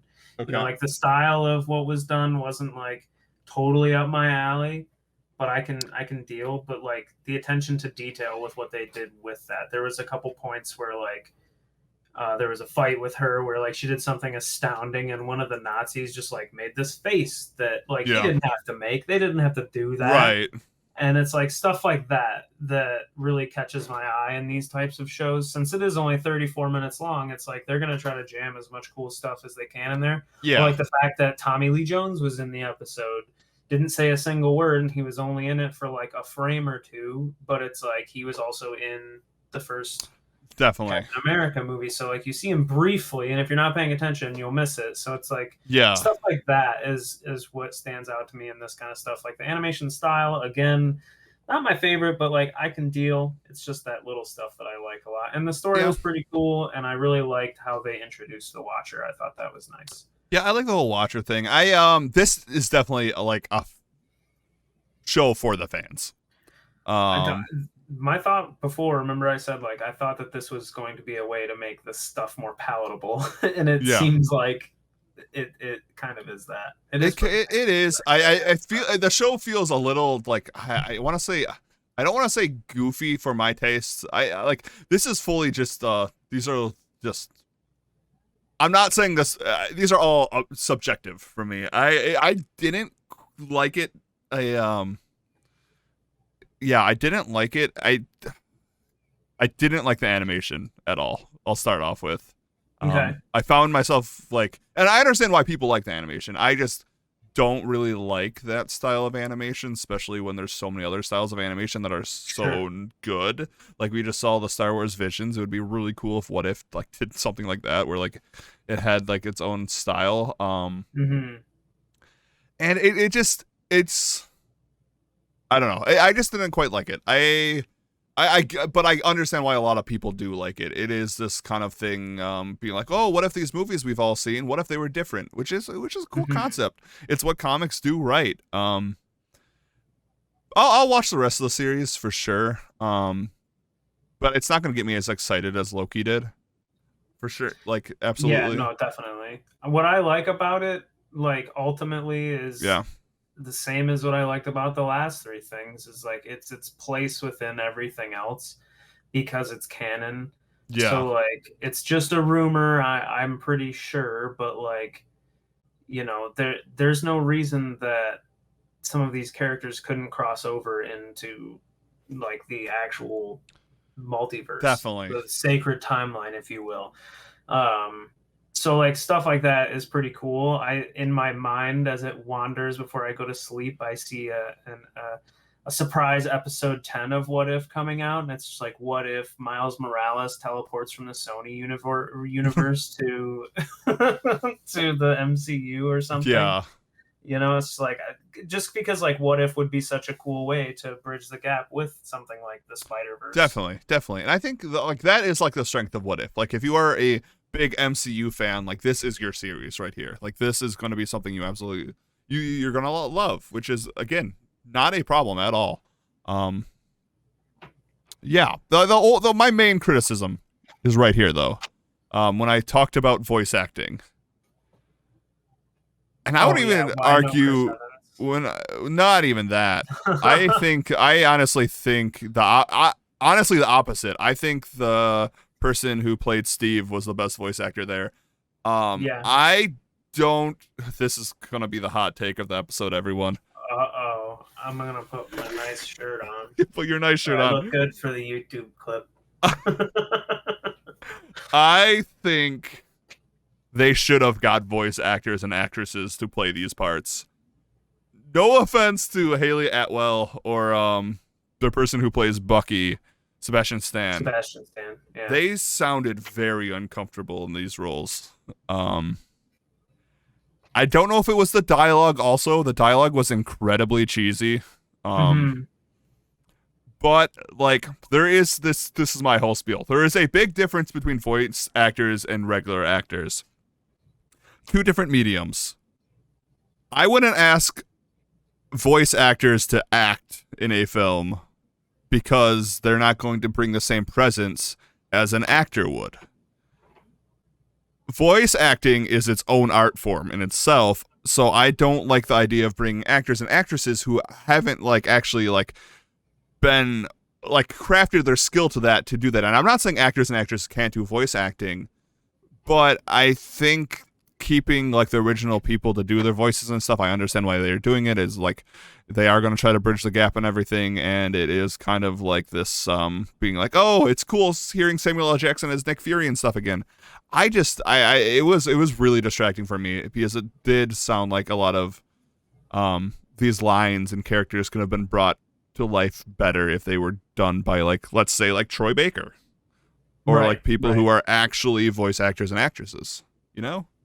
For sure. No, I hear that. I mean, yeah, the voice acting in this pales in comparison to some of the voice acting I've seen in like the Avengers Assemble Disney show. That's a good point. And like, that has our boy Travis in it. Yeah, Travis Barker. From basically, no, not Travis Barker. Disregard that statement.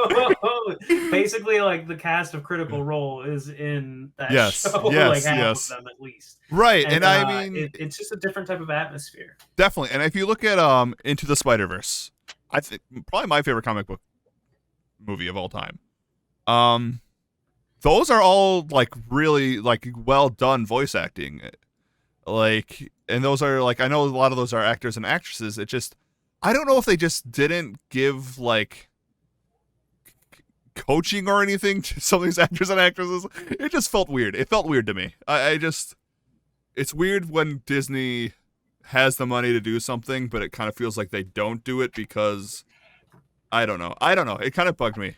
I'll watch the next episode. It's not my favorite thing ever. But I understand why people enjoy it, and if you enjoy it, good. That's awesome. It's good to have and find things you enjoy. Exactly. It's okay to like things.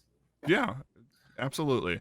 I'm telling you though, there are a lot of things I liked and a lot of things I didn't like, and everything that I liked wasn't anything that was like particularly spelled out to me, other than the Watcher thing.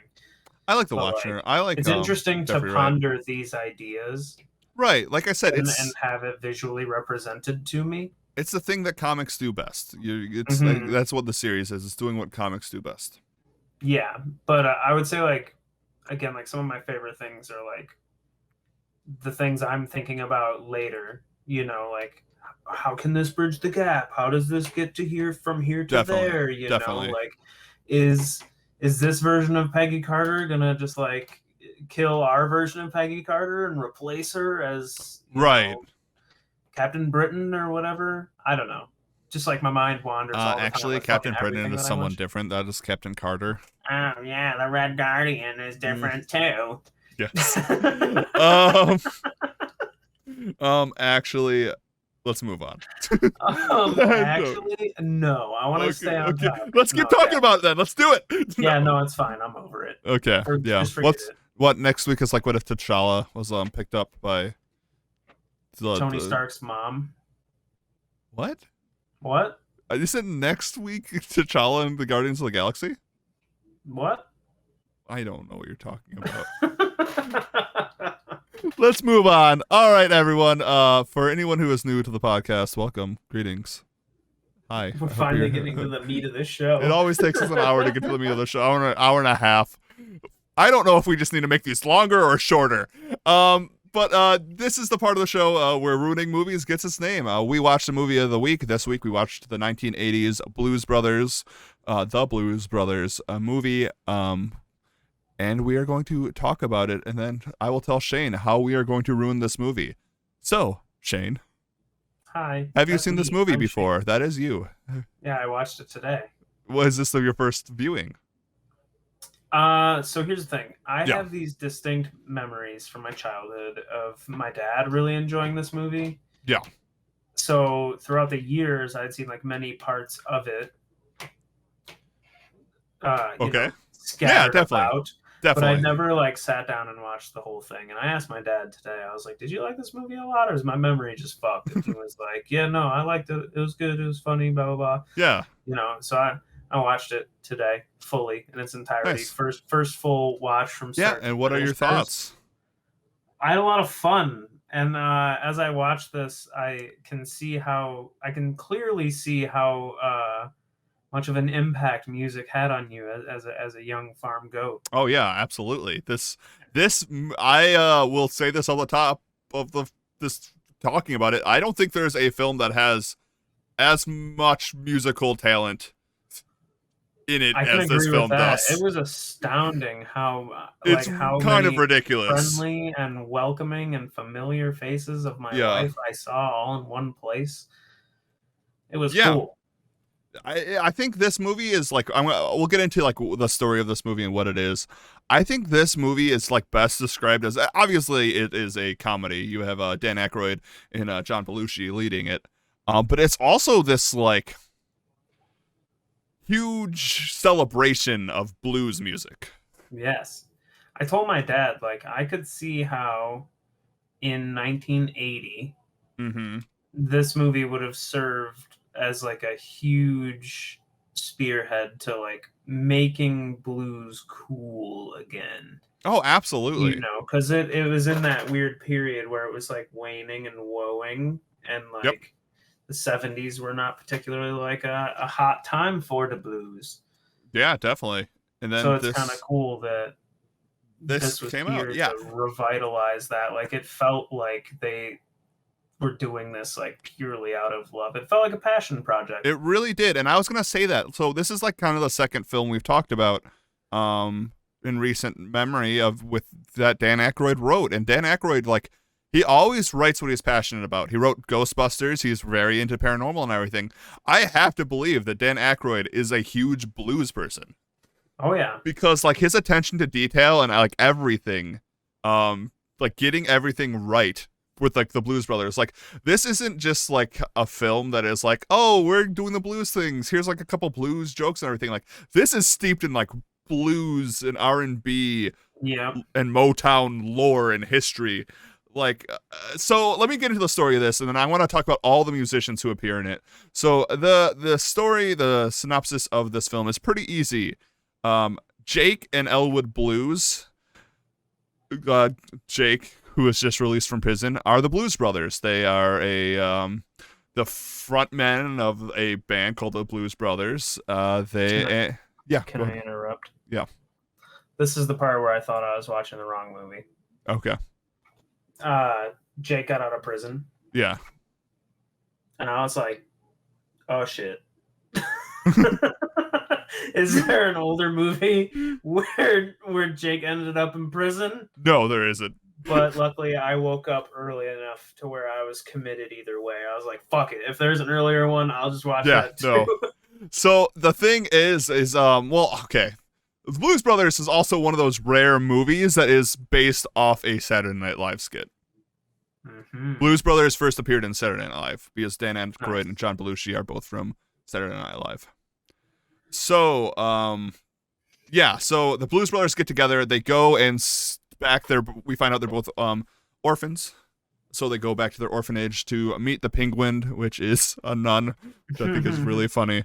They go there. They find out the orphanage is they're going to lose it because they don't have enough money to pay their taxes. So they meet the janitor who worked there, who is played by Cab Calloway, a legendary musician. Mm-hmm. Who tells them that they need to find God. They need to go back to church. in which We're on a mission from God. yeah, we're on a mission to God. It's night. We have half a pack of cigarettes, full tank of gas, and we're on a mission. Sunglasses outside in the dark. I'm wearing sunglasses at night. We're on a mission from God. Kick it. It is so. I quote this movie so often in my throughout my entire life. It is kind of crazy. So Cab Calloway, as Curtis, sends the Blues Brothers to find God and sends them to the church, and we get our first musical number here. And the first musical number is done by fucking James Brown. Right. What a hot way to introduce the fucking movie. Any other movie, that would be like the peak. It's like, holy shit, you got James Brown? And James Brown is playing a reverend. And this scene, I love this scene. It is so full of energy. But it is here where Jake and Elwood. Khan was in that scene too. Yeah, she was a choir singer, which is kind of crazy. There's so many people just Frank Oz was also in this film of Muppets fame. I just want to throw that out there. But I'm sorry, what did you Frank say? Oz was also the corrections officer in the prison of Muppets fame. That name looked familiar. Yeah, he was like Jim Henson's right-hand man. So they, with the whole great James Brown telling them, pretty much showing them the light of God, they decide they have to get the band together. And that begins their journey. Well, after that, then they get chased in a... Okay, I'm not going to go through every scene. But anyway, this is a getting the band back together movie, which I just really like those movies. Band back together. Yeah, gotta get the band back together. It's like the Muppets movie. It's this movie. It's Bears. Wayne's World is kind of getting the band back together movie. They're just great movies. So, they do that. They try to get the band back together. And fun fact, Shane, if you didn't know, the people who are actually in the Blues Brothers, those are all legendary musicians also. Oh yeah. They're some of them were in Blood, Sweat, and Tears. Some of them created some of the most famous music labels of all time. They created what blues music guitar sounds like. Wow. Every single person there is and they're just playing the back men. They're all legends. Yeah. So they go through getting the band back together. They fuck with Nazis, which is always a plus. That was so funny to me. I started cracking up. I literally said out loud, of course the bad guys are Nazis. Right? I hate Illinois Nazis. It's just such a fun line. And I say it all the time. Oh God. So they go and they get the band back together. I said that 5 times. And throughout getting the band back together and getting their instruments, they meet Aretha Franklin. Seeing her. Okay, listen, everybody. Yeah. Everybody out there who doesn't fucking know about our world famous Michigan-based podcast. Now you know we're a Michigan-based podcast. Yeah, Motown is our thing. Seeing a young Aretha Franklin. Oh, it's so legendary. And it's just her just going for it. Yeah. And, obviously the scene is a little bit deeper than that. There's some connections to the song and stuff. And it was so good. Sorry, carry on. No, it really was. I think that might, we have. Just hit real hard, especially, R.I.P. Aretha. Just yeah, and I guess I should say as someone who's not from Detroit, just to understand how important Aretha Franklin is to Michigan and Detroit. When she passed away a couple years ago, the city shut down for a week. Yeah. Every single television, all of our news stations didn't show the news. It was just about her, and it was absolutely deservingly so. If you haven't listened to any Motown music or Aretha, it's crazy. Yeah, if you've never listened to Motown music or Aretha Franklin, I don't know if it's possible. If you've never heard of Aretha Franklin's music, just do yourself a just go listen to all of it. Yeah. I'm trying to find an actual list of all the musicians who appear in this. Because that's kind of crazy. Okay, here's a good one. Also, Carrie Fisher is in this. Yeah, fucking Princess Leia's a goddamn bounty hunter. And it's so funny. So Starting at the top, we have James Brown as the Reverend. We have Cab Calloway, legendary Harlem singer. Performing, he even performs Minnie the Moocher, his like signature song. We have Ray Charles doing "Shake the Tail Feather" as they get the instruments, which is an amazing scene. Also very touching, honestly. Like when I Yeah. saw him on screen, I was like, "Oh my gosh, this is so cool!" I'm like walking through time, Yep. you know. And Absolutely. I know I don't get to play a lot of music on my streams, but if I Yeah. did, I'm sure you'd be hearing a lot of blues because like It's I love it. It's blues is so fantastic. good. It's something that I was raised around. I open this by telling you that like my dad liked this movie a lot when I was a kid, and he's always jammed to the blues. So it's just like something I've always had around me, and I've always loved a lot. So every like step through this movie was just like, oh shit, oh shit, that's right? awesome. Absolutely. They're all together. This is so cool. And like the whole passion project thing, like I think you're right, because like how else would you get all these amazing musicians? I imagine this must have been a dream for Dan Aykroyd and John Belushi, which also John Belushi, I'm pretty sure like does all those flips and stuff. It is kind of crazy. Man, what a legend. So Ray Charles, Aretha Franklin, Steve the Colonel Cropper, sorry. He's the lead guitarist. Donald Dunn, Murphy Dunn. I'm pretty sure those were the two in Earth, Sweat, and Fire. Why can't I? What? Can't think right now. Willie Hall, Tom Malone,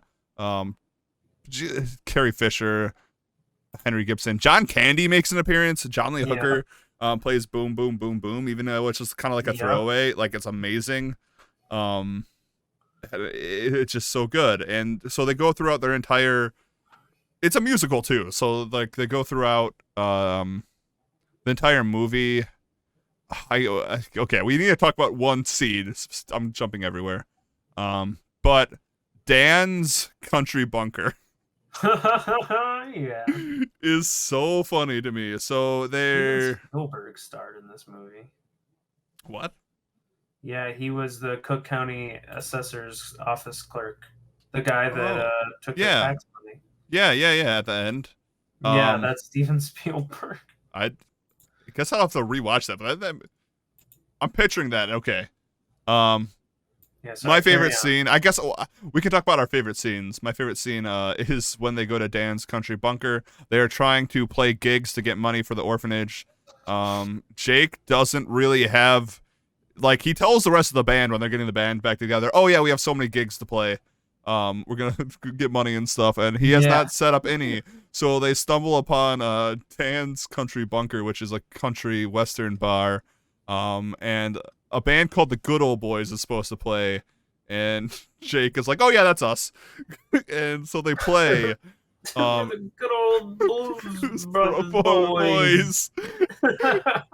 So they get on stage and like everyone, like they start playing blues, and the bar goes throws stuff at them. So then they do the theme song from Rawhide, and everyone gets on their side. They do Stand By Your Man, which that's not Dolly Parton. I can't remember who that is. And they do a couple country songs, and it's an incredibly funny scene. I think my favorite quote from there is when they're talking to the bartender, and I think it's Elwood says, oh, what kind of music do you play here? And she's like, we play the two kinds of music, country and western. Honky and tonk.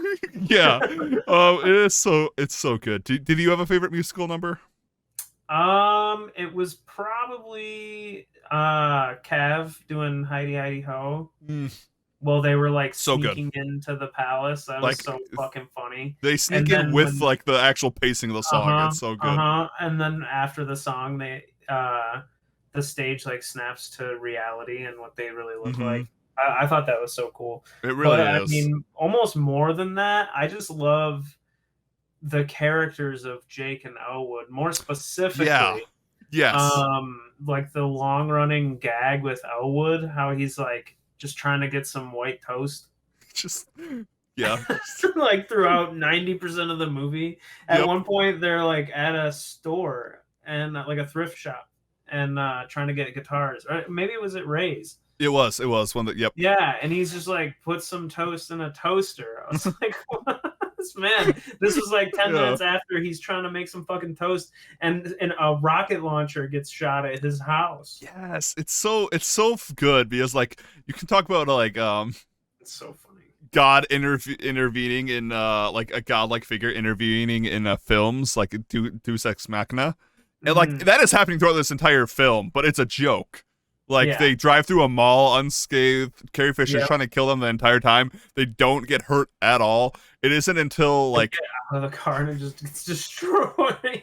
Yeah, they are literally getting chased by Nazis, the military, cops, the good old boys at one point, and they don't actually get caught until they actually achieve their mission from God.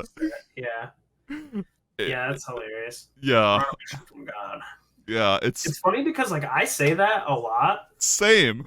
But like, you know, I just told you this is like my first full watch through. Yeah. So like I think subconsciously, you know, it's like imprinted on me from my young age.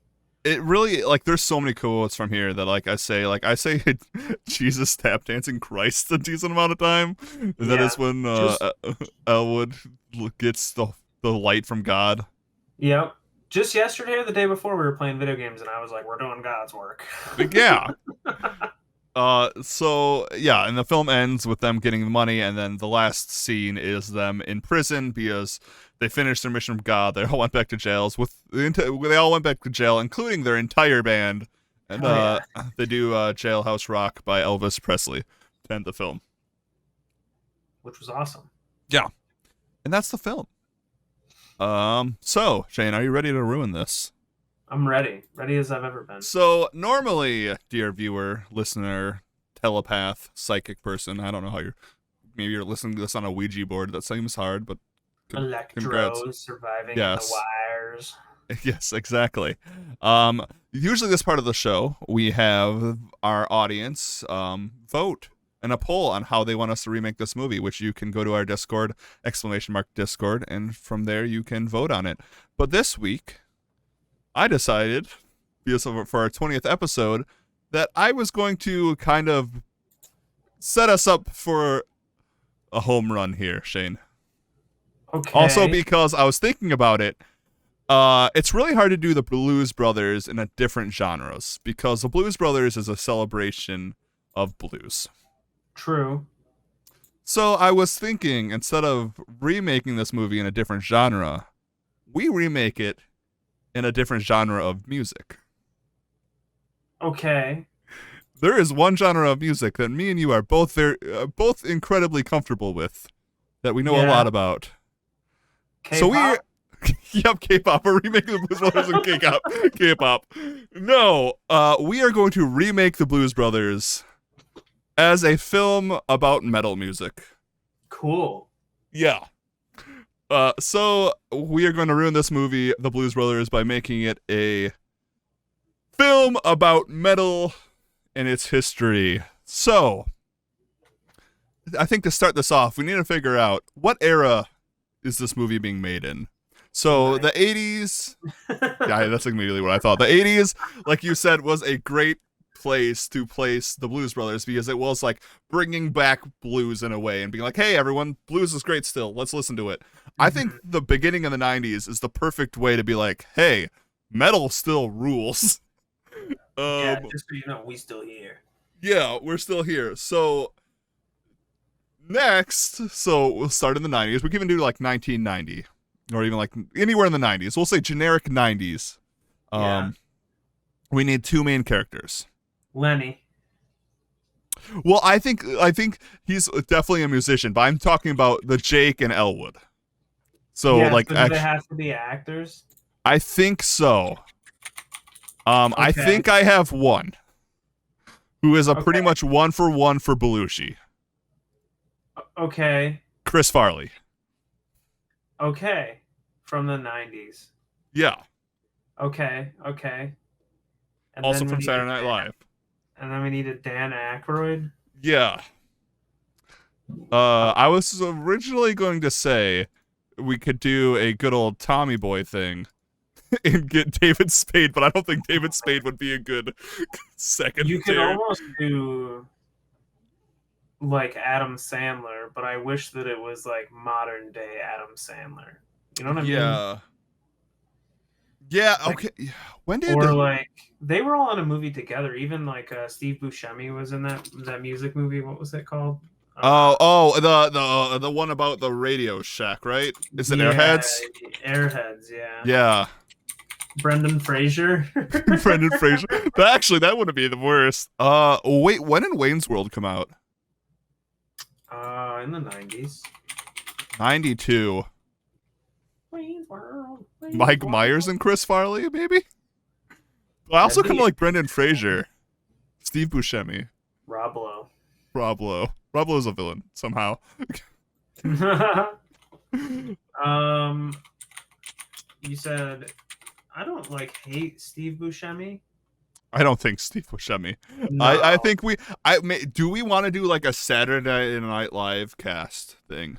I don't know if it has to be, but Yeah. we could try. Like who was in Saturday Night Live in the 90s? 90s. Like obviously Chris I'm trying to think Farley. of like a genius writer who was also into music. Oh. Phil Hartman. Is it possible? Dana Carvey. Dana Carvey was in Wayne's World. Yeah, and I'm also pretty sure he's a musician. Tim Meadows. Norm Macdonald. Norm Macdonald. Yeah, Norm Macdonald. do we want to do Chris Farley and Norm Macdonald? Oh my gosh. I am so biased now. I didn't even think of him. I love Norm Macdonald. Well, that's because I'm pretty sure he got kicked out of Saturday Night Live Probably. because of him being Norm Macdonald. Yeah. It's so funny. Oh my gosh. I agree with that. I think that's a good. I think that's a good our duo right here. Chris Farley. I want Dennis Miller in this movie somewhere too. Oh, absolutely. So we have our main cast. Obviously, they're not the Blues Brothers; they're the Metal Brothers. Yeah, Dennis Miller should be the metaphorical go find your mission from God. Yes. Your mission from Satan. Yes, absolutely. So we have Norm Macdonald playing Elwood and Chris Farley playing Jake. Dennis Miller tells them, "You need to find Satan, boys. You've gone too far from our Dark Lord. You need to go. You have to go Satan. to the Church of Satan." And okay, so who is our James Brown of the metal world? Lenny.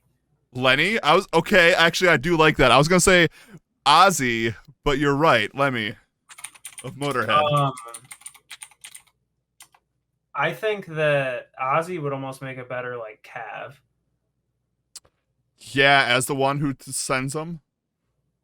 Yes, and the one or wait a second. Cav is the one who sends them. Yes. What if Dennis played the nun? The satanic that would be nun. Funny too. Yes. Because I was just thinking like Ozzy should definitely be the one that does the mystical performance, to perform Mr. Crowley. To like distract the cops while they sneak in.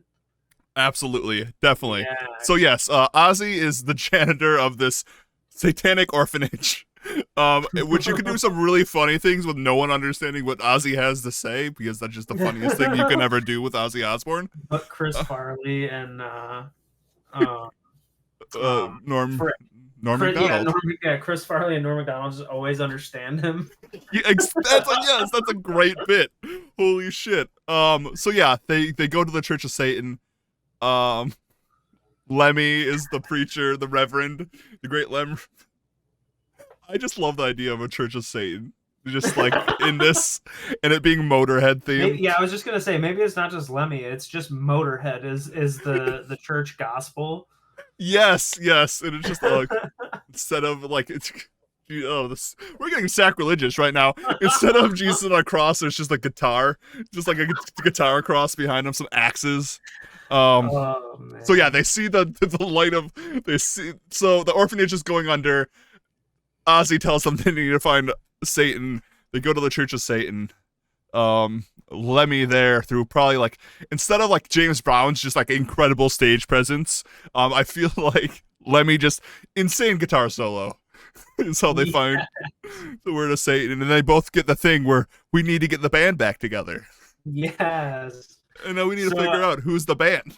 I have this image in my mind of Ozzy being the janitor, and there's like these two badass battle axes Yes. on like the wall or something, and Yeah. they're like in the shape of an X or something. They're just mounted there, and he tells the boys like, "Hey boys, take my axe and spread the word of our Lord Satan across all of our 50 states."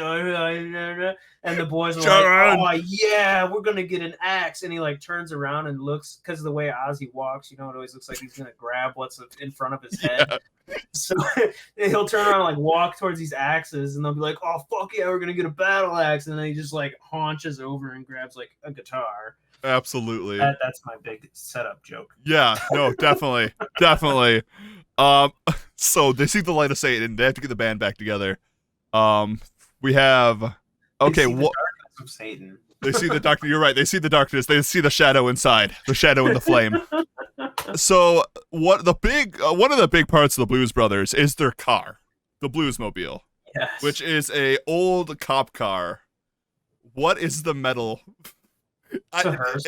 I was gonna say it has to be a hearse or one of those vans with like a wizard painted on the side.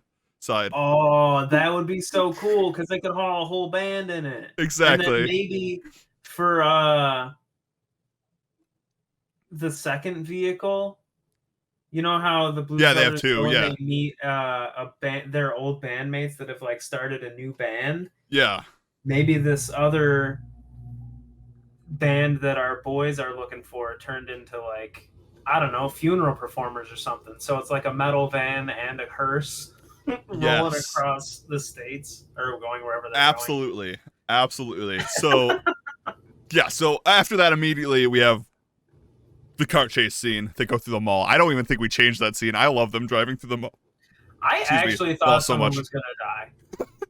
Like 100%. But they were on a mission from God. And I was like, holy fuck. Like, there's actually no safety standards in 1980.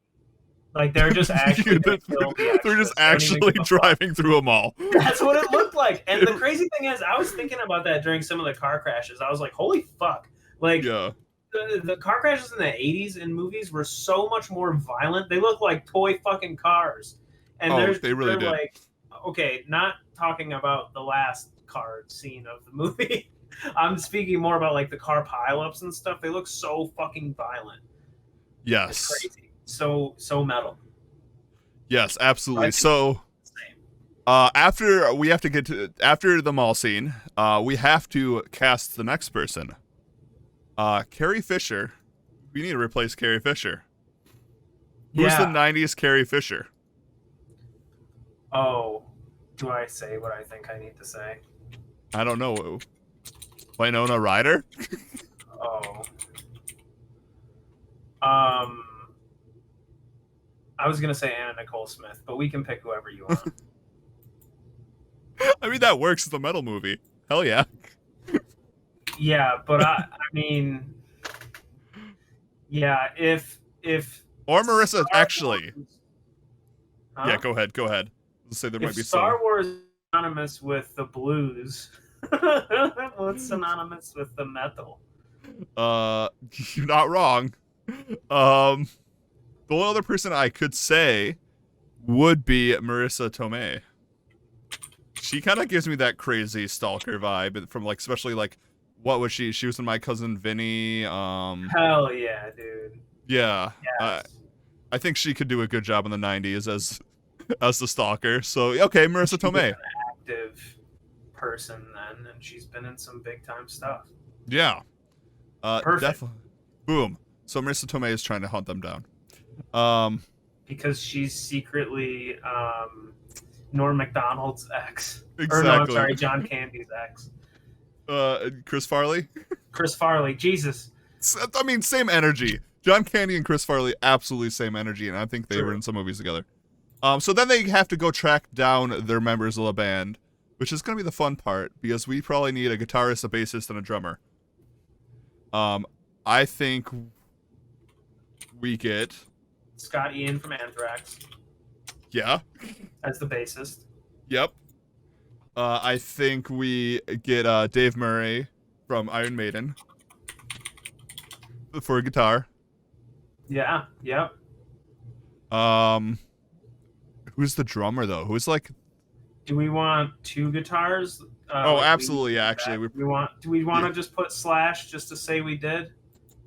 Yeah, I would say Guns N' Roses is pretty metal, like in '80s. I just think it would fit in a movie like this. Oh, absolutely. It's less about the fact that he played with Guns N' Roses and more about the fact that he just totally fucking shreds. He does totally fucking shred. You're not wrong. Yeah, absolutely. Um, Although, and you know who we get for drums, who is also not really a total metal person, but who would be really cool to have behind the drums? tell me. Keith Moon. Oh yeah, that would be rad. Oh man. I was gonna say either that or Neil Peart, but I think Keith Moon fits in a little bit better here. Yeah, but we're like way out of our era. We I really love are. it. I do We're love it. pulling Though. from everywhere. It doesn't matter. This is true. I mean, if we're saying it doesn't matter, then I'm all in on Keith Moon. But my brain is trying to think of like who's a really badass metal drummer from the fucking From the 90s. 90s? Stands out in my head. I mean, we could also kind of do a really young Dave Grohl. I know Nirvana's not metal. But actually, that wouldn't make sense because they were in jail. Does he be like 13? Yeah. Let me think. I'm trying to think who I really... Not like a good 80s metal band that has like just a stellar drummer. Yeah. I'm just thinking like some hair metal here. Ooh, who's Motley Crue's? The drummer from Def Leppard only has one arm. Yes, him. I like, and I'm not even saying that because he only has one arm. I'm saying that because Def Leppard's like he fucking rules for like Tony Kenning. Yeah. Sign it up. He's in. Yes. Oh no, that's Rick Allen. Tony Kenning was the first drummer, but Rick Allen, yeah, Rick Allen is in. They get the band back together. We need to have some guest musical appearances. I think. I kind of like Motley Crue being there, like a hair metal band. Like, you know how they're getting their instruments? Maybe they have to like, because blues, it's kind of easy to dress up for. If you do the whole metal thing, you have to have a metal wardrobe. And what better band to give them a whole hair metal thing than Motley Crue? At the Motley Crue cuts. Yes. What if they're? Yes. They gotta go get their hair and their clothes all in one-stop shop. Yeah. Also, this wouldn't be a metal movie if we didn't include the king of metal himself, Rodney Dio. Oh hell yeah. I kind of Rodney, like not Rodney. him. Yeah. Oh man. Who's a fantastic like I was thinking about like a role swap, right, for Dio and Aretha. You know, Aretha gives like a heartfelt song to her husband saying like don't go. I'd love for Dio to give a heartfelt song to his partner to not go. That is true. I like that. No, absolutely. I think so. I think that Dio would be perfect for that. Yeah, I'm just trying to think of who his partner would be. Who does he not want to go? 1 second. I'm looking up. I'm trying to think. Like we need some big hitters. What if No. Yeah, no, Janice was dead by then, unfortunately. But we could also say we don't care and just put, because I was also kind of thinking Janice. We could do Sherry Curry from the Runaways or Joan Jett. Oh, what about like Joan Jett would actually be really good. Or yeah. Oh my gosh. The whole band has like a long name, but her name is prevalent in the name. Oh, is it Susie's and the Banshees? Nope. But I just said her name wrong. The Yeah, yes. No, I don't know. I love her voice, but I don't know. I think we go with Joan Jett here. I like Joan Jett. Yeah, she also has this kind of like metal attitude. I feel like We're, the one I was thinking of started with a B, but I just can't fucking think of it. Ugh, never mind. Joan Jett's fine. I like yeah. Joan Jett. Oh, it is. It is her. Joan Jett and the Blackhearts. Yeah, yeah. So Joan Jett is definitely involved in this. They get the band back together. What they have to do a first gig. Obviously, the country joke is in the Dan's Country Bunker is done in the Blues Brothers. What music genre bar are they playing in here that is super out of touch for metal? I'm kind of thinking jazz, a jazz club. Yeah, I mean, like either jazz or like a nightclub. Like at the time, like techno was kind of like one of those weird Or things. a disco club. It's 90s disco isn't really a big thing, but yeah, like 90s like Or rave culture. like a rave, or I think country is still like fitting. I kind of kind of just do love like the idea of this like backwoods bar, like a biker bar, yeah. where they're just like anticipating some very We could country just line redo dance. Dan's Country Bar. I think that is Dan's Country Bunker. I totally think we just redo that entire scene, but with metal, because those people just want to hear some Hank Williams. They don't want to hear Hell some yeah. Black Sabbath.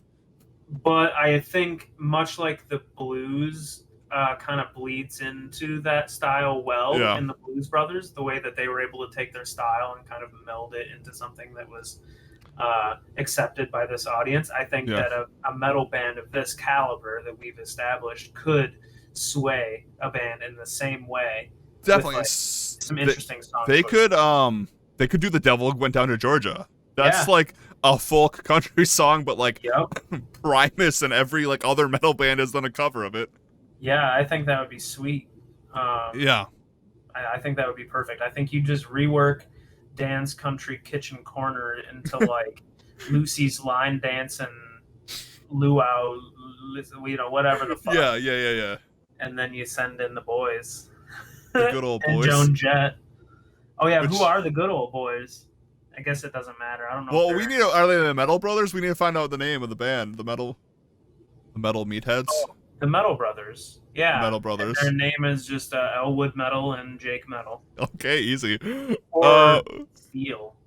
Jake Steele and Elwood Steele. Steel sounds more metal. Like Steel even though like Brothers. yeah, the Steel Brothers sound more like something like a hair metal band would like do. Awesome. So they get it. They get some money. They survive some more Tomei. We get some more appearances. Then they sell out. Oh God, I'm trying to think of the equivalent of what the Palace Hotel Ballroom. They could just sell at the Palace. Oh, actually, this is a good question. Yeah, blues is set in Chicago. Where's metal's set? If we do Detroit or Milwaukee, we could have Alice Cooper involved. True. What is the most metal city?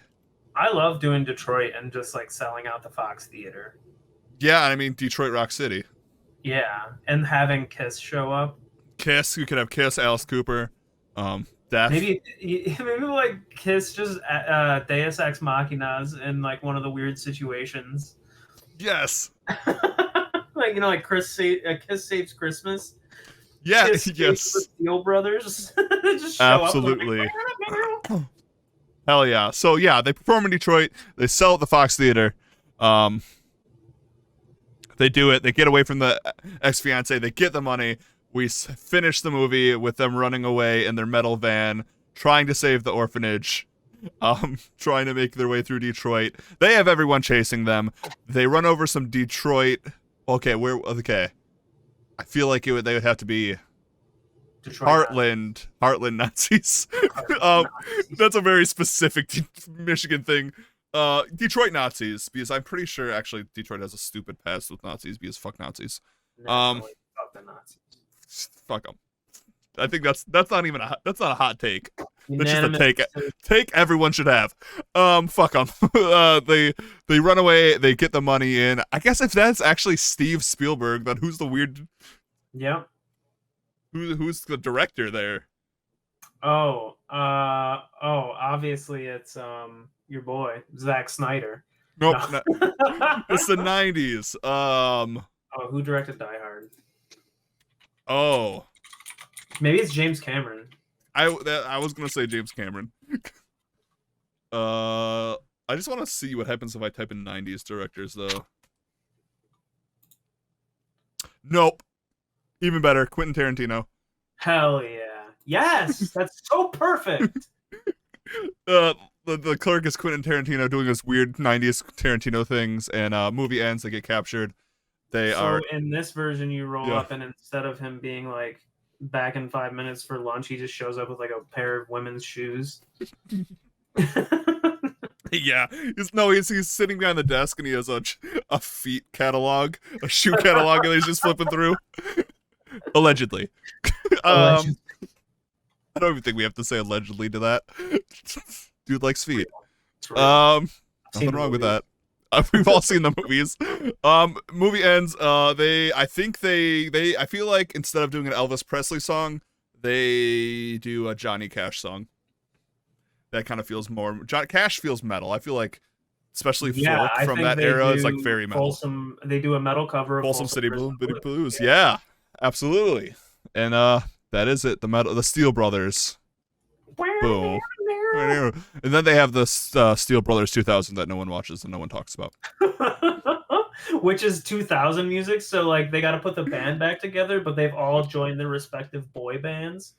Oh my god, you could really do the Blues Brothers with any genre. I kind of think a boy band Blues Brothers. One went to NSYNC, one went to the Backstreet Boys, one went to Korn. Hell yeah, they all tried to get a spot at Woodstock 99. A new metal Blues Brother would be really funny. It's just the guys from Slipknot. All right, well that was with the movie ruined. By movie, I would absolutely watch that movie. Boom. Yeah, that actually sounds kind of sweet. Yeah. All right, Shane, what are we watching for next week?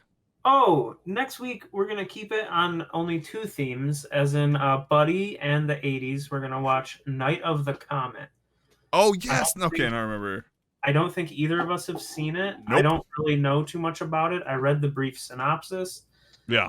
I think we should just kind of check it out and have fun with it and do a quick review. This is our 21st episode. Will be our first sort of fan requested movie review. Yeah, definitely. And if you guys do have like my requests, let me know. I mean, that's awesome. That's sweet. I'm excited for it.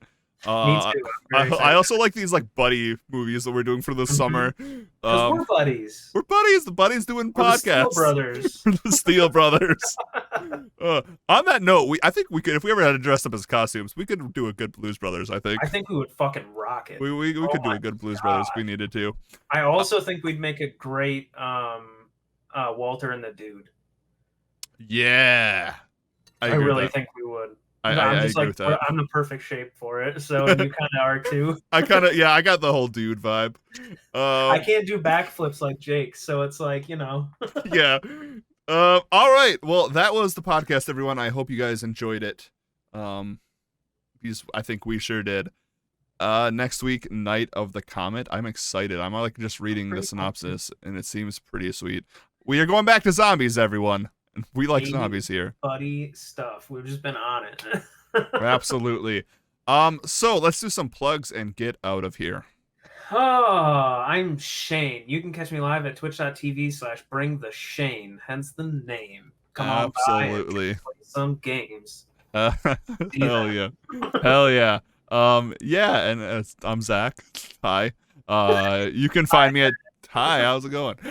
You can find me at twitch.tv/farmgoat. I don't stream that often, but maybe I'll start streaming more. Who knows? But you can also go check out our YouTube page, Ruining Movies, which I see we just hit 40 subscribers. It would be awesome if we could hit 50 subscribers. So if you're not subscribed, go check that 50 million. Yeah, we just hit 40 million subscribers. It'd be really cool if we could get another 10 mil. And also go check out my gaming YouTube, which I put a lot of my streaming stuff on there, called The Farm Goat Plays. I just hit 150 subscribers, so I'm trying to get to that 200 goal. So go check that out. And yeah, that's it, everyone. I hope you guys enjoyed it. We'll see you guys all next week with Night of the Comet as we continue our buddy summer movie list this summer, which is great. And yeah, we'll talk to you guys all later. Be excellent to each other. And party on, dudes. Bye.